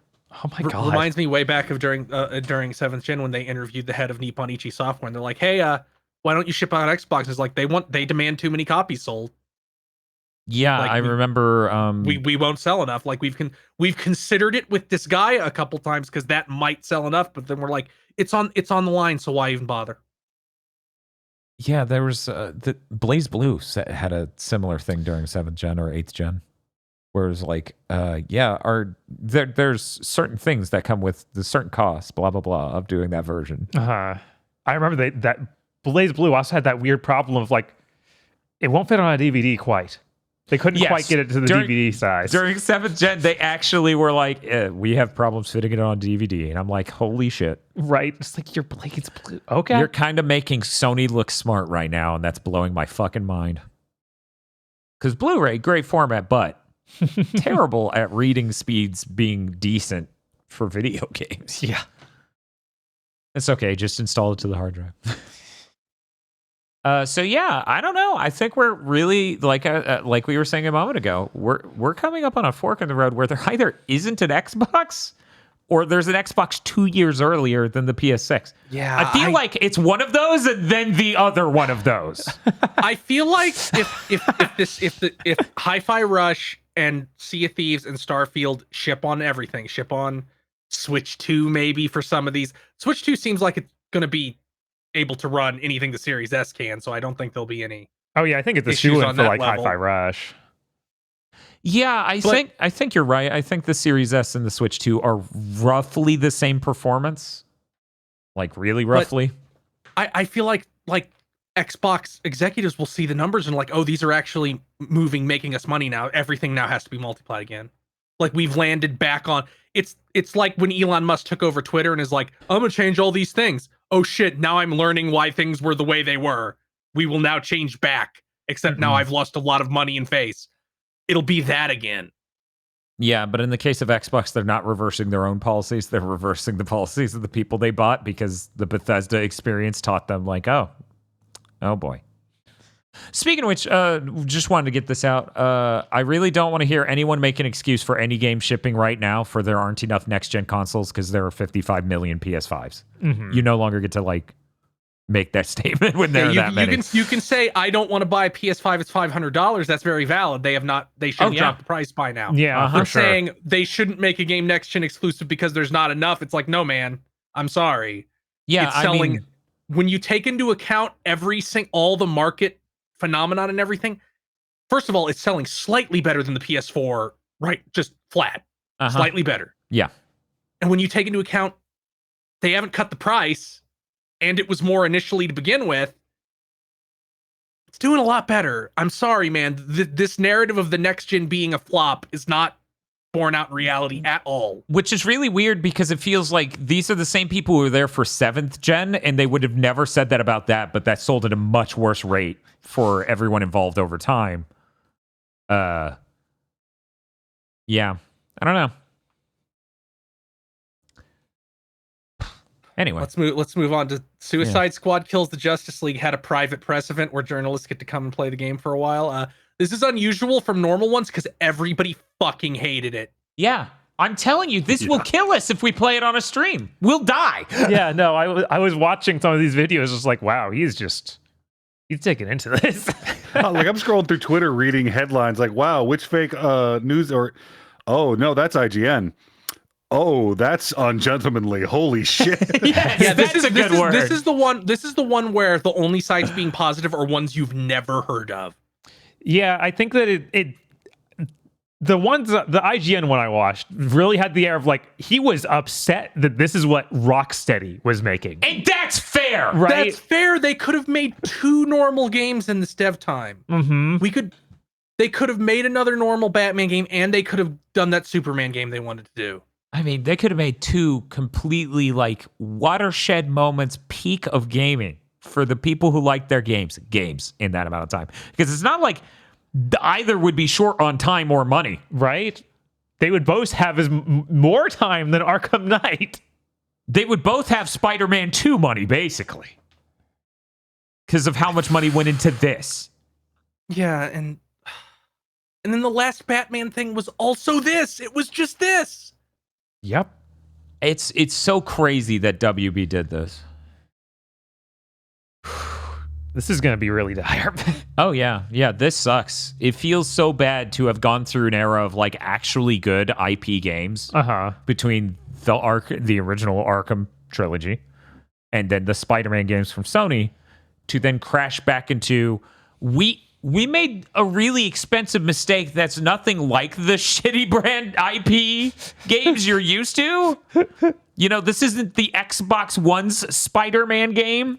God, what was the name of that one? The last one that shipped before Marvel gave it to Sony? I think that was just Amazing Spider-Man 2 because it was based on the movie. Okay, yeah. Yeah, that thing's fucking terrible as I understand it, but, you know, we don't know and no one's voted for Spider-Month, so... I don't even know if Spider-Month's in the running. I have to go check. Let's move on from that game being fucking doomed. Yeah.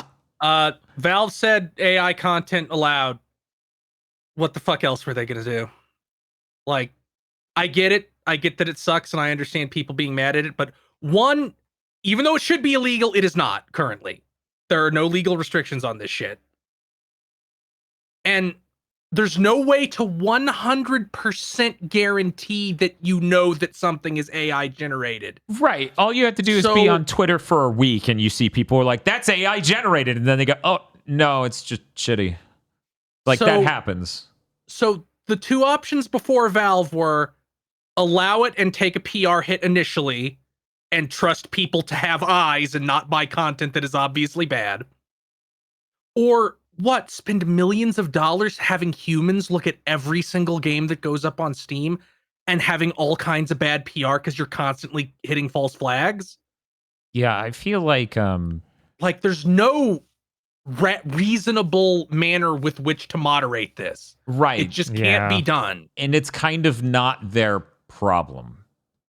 Like in my mind, what Steam is, this is not their problem. Yeah, they have the most generous refund policy in the industry. Like, just rely on people to be able to just send this shit back if they can tell it's AI. Right, like they can do the crackdown on crypto stuff because that's like very much it's a networking thing. We can find it's a networking out. thing. You can detect it easily. Right, And they you can have crack to down, advertise it because you want people to know it's play to earn or whatever. and they can also crack down on games that are running hashes on your machine to generate crypto. Yeah, Things that are basically viruses because you can detect that easily. But this is not the same as that. yeah. But if I go to Bing Create and they're like, make me a texture for a brick wall. Yeah, and if I go down you to won't my even be able to tell that for sure. Yeah, and if I go down to my local cyberpunk future bar and I ask the guy how it's been going, and then the lady next to me is very excited about the new NVIDIA GPUs. What are they going to do about that? What are they going to do about NVIDIA's Microsoft Milo? I didn't even talk about the NVIDIA GPU. That was so bad. I can't believe you showed me that. It's fucking unreal. They keep doing it. Pretty cursed. That was pretty cursed. Like, look, this is working. No, it's not. Why are you showing this? Is this what you tried to make? Because you shouldn't have done this. Like, this was a leak, right? No, it was based and you loved it. Right? So yeah, they're forced into a shitty position where like you can't. We're gonna start seeing this shit on consoles because there's no way to tell for sure, and you can't go over this with a fine-tooth comb. Like Sony has more of a chance than Steam because Sony tests for compliance, but Notionally. Steam doesn't have compliance. Yeah, notionally. Yeah, Steam doesn't have compliance, and that shouldn't be their fucking problem. Like if you see an AI thing, just send the developer slurs on Twitter. Make sure you're right first. Make sure you're right. You better be sure. You're not sure. You're not sure. You're almost never going right. to be sure. Like that's why this is so shitty. Call your congressman and say, "Hey, ban this shit." Right. I can't get over the NVIDIA thing. That poor man trapped in that presentation, having to double down on a thing the entire internet has already made fun of once. And now he has to talk to it like it's literally Microsoft Milo. They need to ship that. Yeah. I need NVIDIA. If you're going to keep shitting in my face, just give me the box full of shit. Give you the one cyberpunk street corner with a ramen shop. Yeah. That's it. It's just a demo. You can talk to this guy. He makes stuff up at all times. It's so funny because they're using frame generation and all the other techs you expect from NVIDIA in that thing, and it's running like shit. Yeah. And I'm like, is it because it's also having to process all this AI? And this is the result. It looks like shit. The writing is shit. The performances sound so dull because they're not even human. Mm-hmm. Good job. You've managed to make a gray goo we can eat. Good job. That's what people wanted, right? That's entertainment. It would be so funny if Ubisoft did this, right? If Ubisoft shipped the game that out Far Cry's Far Cry by all the dialogue and everything being AI generated. The 130-hour game where by the end of it you go, what was this about? I pray nightly for recklessly sweeping legislation to kneecap this whole thing before it gets going, because they're in court right now over copyright, and all they can do is go, we deserve an exception. Please give us an exception to this law. We can't function without an exception to this law. And I'm really hoping the big companies are like, we'd like to use this to steal from our employees, but you're going to use it to steal from us, so we're going to cut your throat instead. Yeah. Hopefully, because I mean, we witnessed this industry trundle under the inertia of a bad idea for far too long, over and over again. And I never want to be the first person to go like, no, it's not a product. Making video games is art, even though it can be. but this is an industry. It's a business. But at the end of the day, the kind of people who are pushing this tech are like, but we found a way to make it faster and cheaper at a larger scale. But the thing you're making is terrible. You have to care that the thing you're making is unappetizing. I don't care how much you can make of it in an hour. I don't want to fucking eat it. Yeah, I feel like assuming there isn't some major court victory or legislation to kneecap this shit, what's going to happen is we're going to have like the worst 3 years ever as all these companies cut their own throats firing people to replace with AI, then go, oh, AI can't actually replace them. That's something we decided was possible in a boardroom with no actual evidence. Turns out we can't function. Oops, we're gone now. And we just ignored every person who tried to explain to us we were wrong the whole time. Mm-hmm. Because people in those companies would explain why that won't work. Oh, absolutely. Yeah.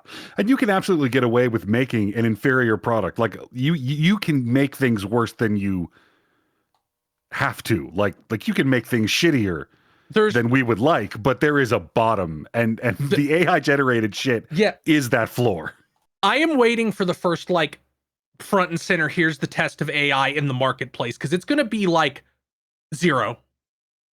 If it's a movie, it will be one of the worst performing movies in human history. Yeah. Yeah, absolutely. This court defense, this plea that they're making that they should be excluded from copyright. Where they basically... That you should let us steal all forms of media. Well, the specific statement is very interesting to me. Okay. Because the specific statement is, our business model cannot exist if we aren't able to steal shit. Mm-hmm. Is the same thing Did You Know Gaming said to me about all game footage on the internet. Well, our channel literally couldn't run unless we took it all, which is hilariously ironic, given that statement was years ago when I was like, yo, you used my footage without asking. Fucking rude, and fuck you. I had to pay money to get the equipment to record that, and it took my time. It is then funny that in the weeks recent, they got blown up for using AI art. It's like, they were always this. I can't believe that somebody who doesn't respect the time and effort of other people doesn't respect the time and effort of other people. Yeah. Fascinating. But it's almost like we're doing that ontologically evil thing again, where we use past information to form predictions for the future, which is sinful witchcraft. Apparently, Aggro informed us in the game of the year that prognostication is sin. Oh, yeah. Read Deuteronomy, people. It's not that long. More AI news. Game Shark returns as AI Shark with a fucking buzzword-filled press release that makes me think it won't actually do anything at all and will crater immediately. Okay, so let me break this down for you, because I've read through it multiple times going, this can't be what you're doing. Okay. So AI Shark is from the Game Shark people, and they're utilizing AI to help you be a better gamer.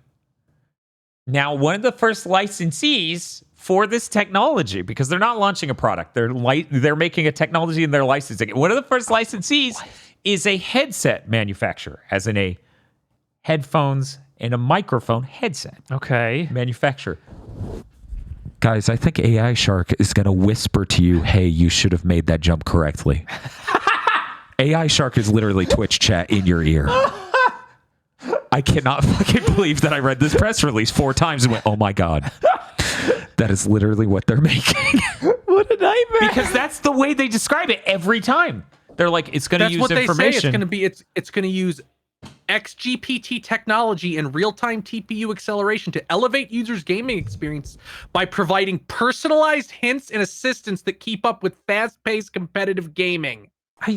Dude, I am not even kidding. If I can get just like an AI-powered chat window, like if I can just set up and pretend I'm streaming to Twitch, but not have to deal with real people and get AI-generated chat, I would fucking do it every time I play a video game. I just feel like somebody's going to start up Overwatch 2 with this technology and just hear Dan, AI-generated Dan screaming, get on the fucking point. Get on the point. Get on the fucking point. Oh, man, that actually would be too good. So it can't be that. This is exciting.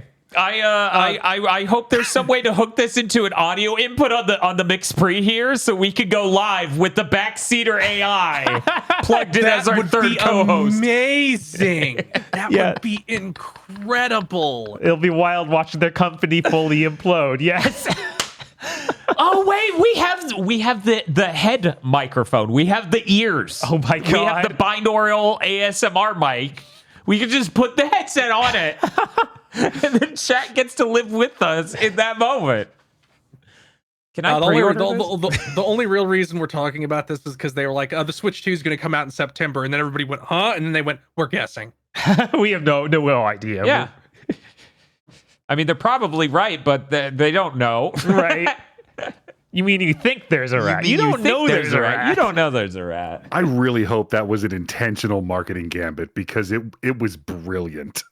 Yeah, it did work real well. It did. Oh shit, you can contact them about being part of the partnership program, Dan. Oh my god. I'm so excited to show exactly how good this product is on stream through it just being itself. They're like, you can't do that. And I'm like, what do you want? You made a box that says crazy things at all times. What did you think I would do? I just want to give it to the internet until it says something that gets my channel taken down. For some reason, it just starts doing a transphobic stand-up routine. I'm like, what are you doing? No, stop! Stop! Insider Gaming is reporting that there are yet still even more Sega franchise revivals coming. Good. Specifically mentioning Panzer Dragoon. Good. That remake was bad. Sakura Wars. Cool. And Evangelion. All right. And Evangelion, because Sega was apparently funded most of the production for Evangelion, and certain versions of End of Evangelion feature Sega's logo at the start. Also, to note, like, there was a bunch of Ava games on the Saturn that were all made by Sega. It's true. So it seems like this is just the fucking thing they can pull out if they feel like it. And I believe most of the other Ava games were made by Gainax directly. Like Gainax Software Solutions or some shit called that. Like an internal Gainax studio. Weird. I know Gainax to become a bizarre mess. A tangled web of a company. Gainax was like the Genshinken studio where like they had all kinds of weird offshoots making everything. Mm-hmm. But yeah, if they make some wacky Ava game, I'm buying it. Like I'm buying it immediately. Yeah, I'm too curious. Yeah, I can't imagine them making a good Ava game, but they could certainly make something. They'll make something I'll remember. Fucking please. I don't want to have to play Sakura Wars on the Saturn core of the Mister. Please fucking release those games on modern platforms. I will. The first one already has a translation patch. They're working on 2 and 3. I will do that because I'm sure Sakura Wars is one of those things I'm going to play and be like, oh, this is these 4 animes and these 8 game franchises that came later. Mm-hmm. Yeah, I think it's really important that we get more of that history out there for sure. Like, why do we not have a modern port of Tokimeki Memorial? I don't know. Heck, there's even that Sakura Wars they did fully port back on the Wii in the PS2 super late. Uh-huh. And they could just bring that over again because it's already fully translated. That even came out super late, I think. Yeah, no, it was in the PS2 well past when they should have released the PS2 game. As I said, it was also on the Wii. I think we're having that problem where I don't think the suits involved realize how much culture has shifted over time. Where there's definitely more of a market for this in the States now. Right, absolutely. 20, 30 years ago. Nobody wants the turn-based strategy RPG about an all-female performing troupe performed on based on the Japanese all-female performing troupe that lesbians are really into. Nobody in America wants that. That has no cultural appeal whatsoever at the current point in time. No, definitely not. I wonder how well that Sakura Wars they did recently did over here. Probably not that great because they didn't dub it. Yeah. It also released right at the start of the pandemic, so I don't know if that helped it or hurt it. Yeah, I feel like there's something about that just didn't I don't know what it was about that just hit me in a weird way. I would have to revisit the coverage and stuff at the time. First, my problems with it, and I do intend to go back and beat it someday. One, they just shouldn't have switched to the weird Musou gameplay. Like, I don't know. It feels weird to try and make... Because here's the thing. Ultimately, those games are visual novels. Yeah. Yes, they have gameplay, but they're primarily visual novels. So I trust a tactics RPG you cooked up to be the gameplay of a visual novel a lot more than an action game. Yeah, I definitely would say that. But then yesterday I saw because Retro Island Gaming was streaming it, the weird turn-based strategy game made by the Lufia devs on the Super Nintendo. I'm like, oh, this looks hideous. Never mind. Oh my god. And two, I don't think Kubo nailed it on the designs. I love Kubo, but I think they're weaker than the original designs in the first 3 games. Yeah, I feel like there's some really good ones there, but definitely it's not like all A-listers. Energy Breaker, by the way, for anyone who's curious. Have you ever seen it? No. Also, I think that there's even less like action gameplay than there was turn-based gameplay in the original. So it's weird to play like hours and hours of visual novel, and then you play like an action game for 10 minutes. Like, it just seems strange.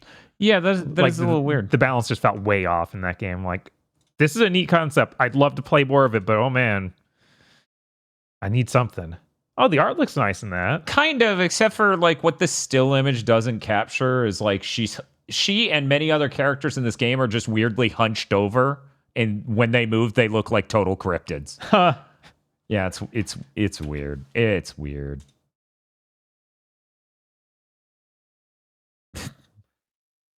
And finally, the last thing, which is not so much a news story as a watch this space story. So, Capcom allegedly has added a new shitty form of DRM called Enigma Protector to several games. This is a company that exists. I went and made sure they were real. It allegedly breaks mods and makes games perform worse. But I can't seem to find any source but this one Twitter account talking about this, and nobody who would like test any of these claims has sufficiently done so. And a lot of people were like, the mods breaking might not have anything to do with this. Like, they just update the game sometimes and that breaks everything.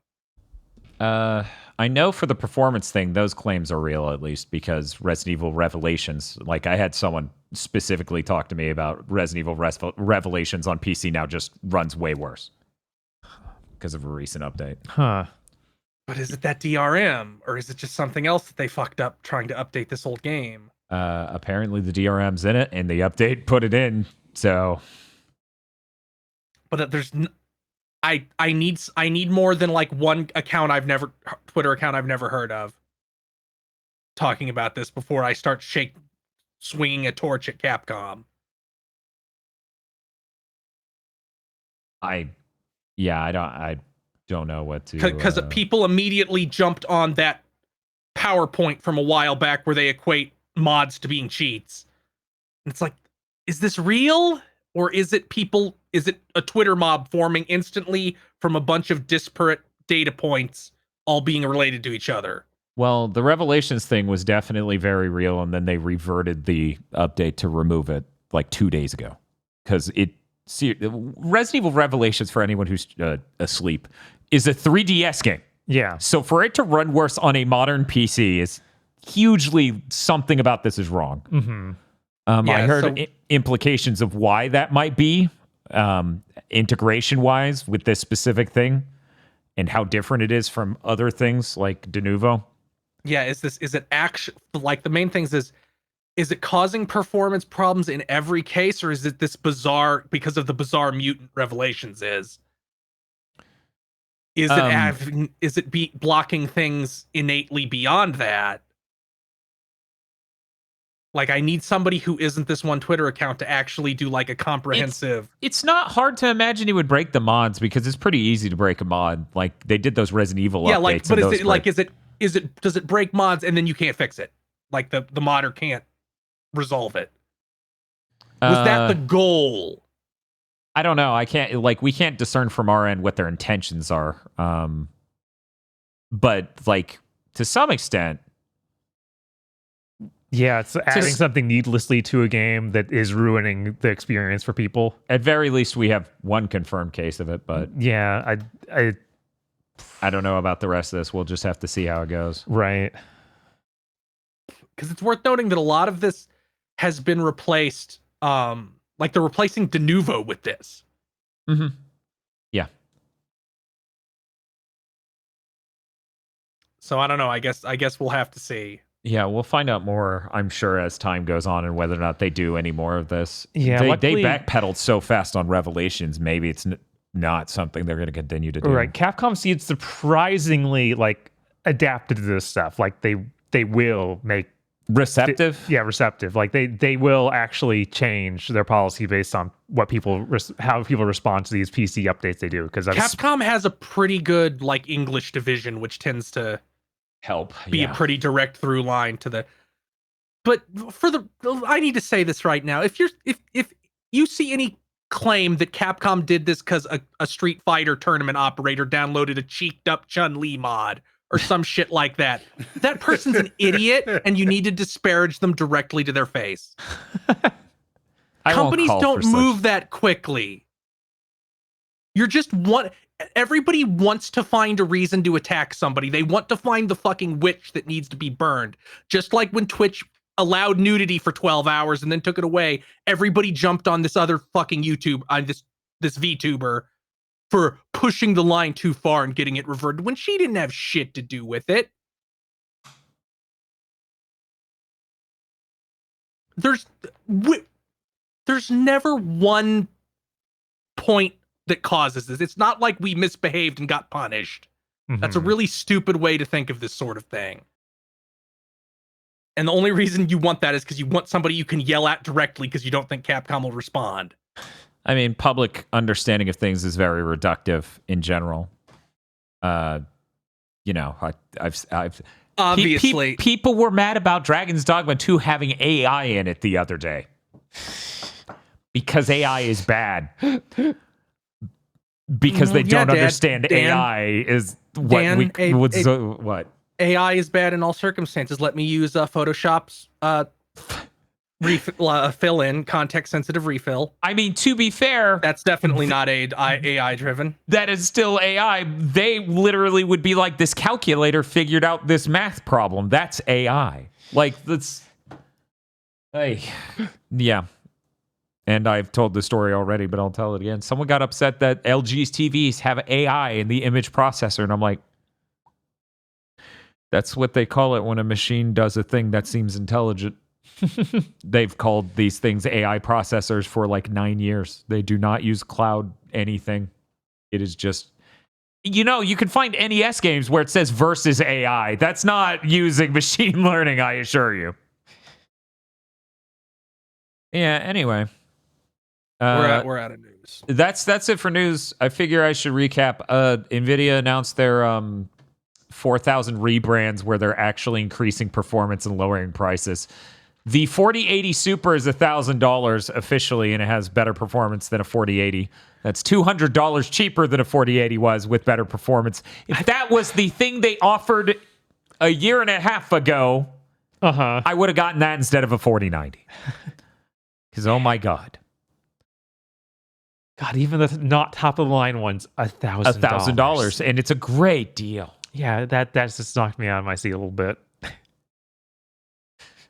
Reminder, since I had to get the water-cooled one so it even fucking fit in my case, my GPU cost me about $1,700. And it can't run Alan Wake in full 4K ray-traced experience, which is funny because they're advertising the thing much weaker than it, the 4080 Super, as having a full 4K ray-trace experience. Well, yeah, if you use DLSSR2 to crank it up to a higher resolution and then use frame generation to get to an acceptable frame rate. That doesn't sound like full 4K if I'm upscaling.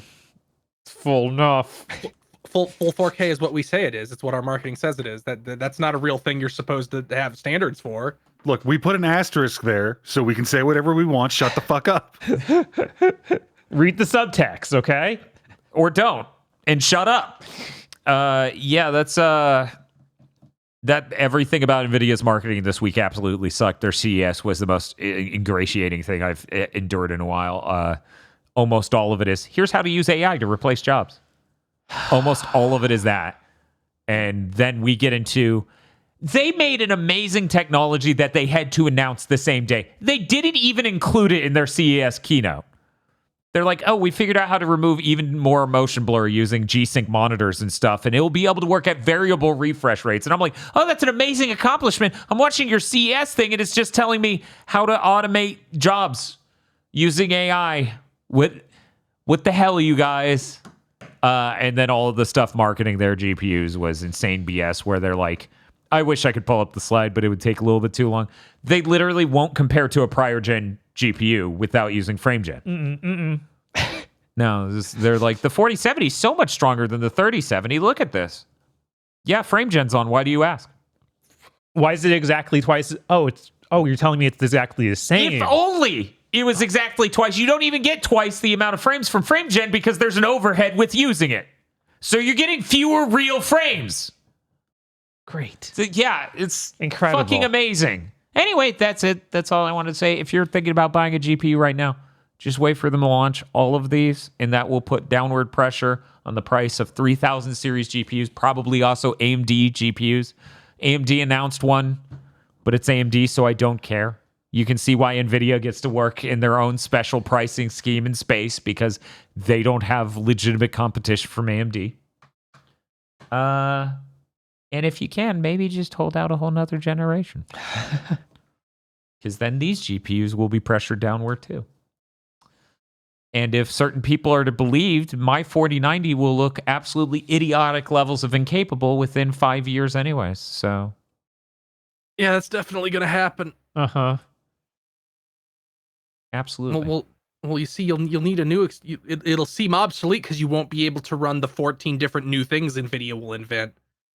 Right, and also it won't be able to run Crysis 6. And everyone's video game will use that as the cornerstone of being able to run at all. That's definitely what's going to happen. So anyways, that's it for this episode of Big Thing to Mention. Bob and I are playing Bionic Commando tomorrow. I'm excited. Yeah, sure. Great. Hey, I'm excited. I played Mindjack last week. It'll be better than that. It might even be better than Pikmin 4. Game of the Year will continue to come out.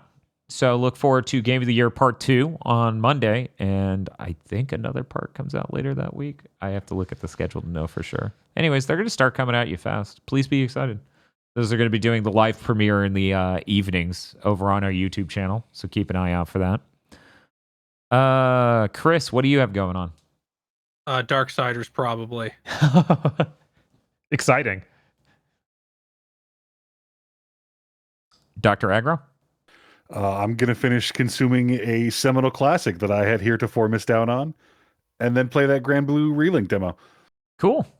Oh, man, I'm so excited to play the Prince of Persia demo. Yeah. You know, I have to record 5 more hours of podcasts at a minimum, and then also the trailers for Bless Blanc Blub, Jackie January. Very excited. Yep. Anyways, that's going to do it for this episode of Big Thing to Mention. See you all later.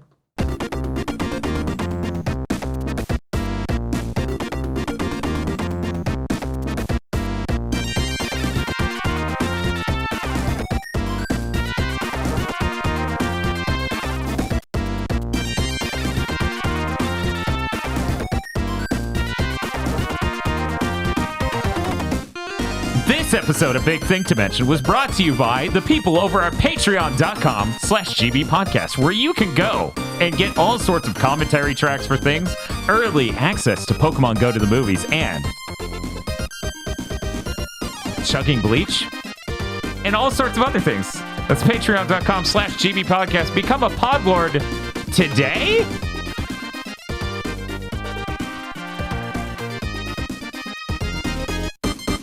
Yeah.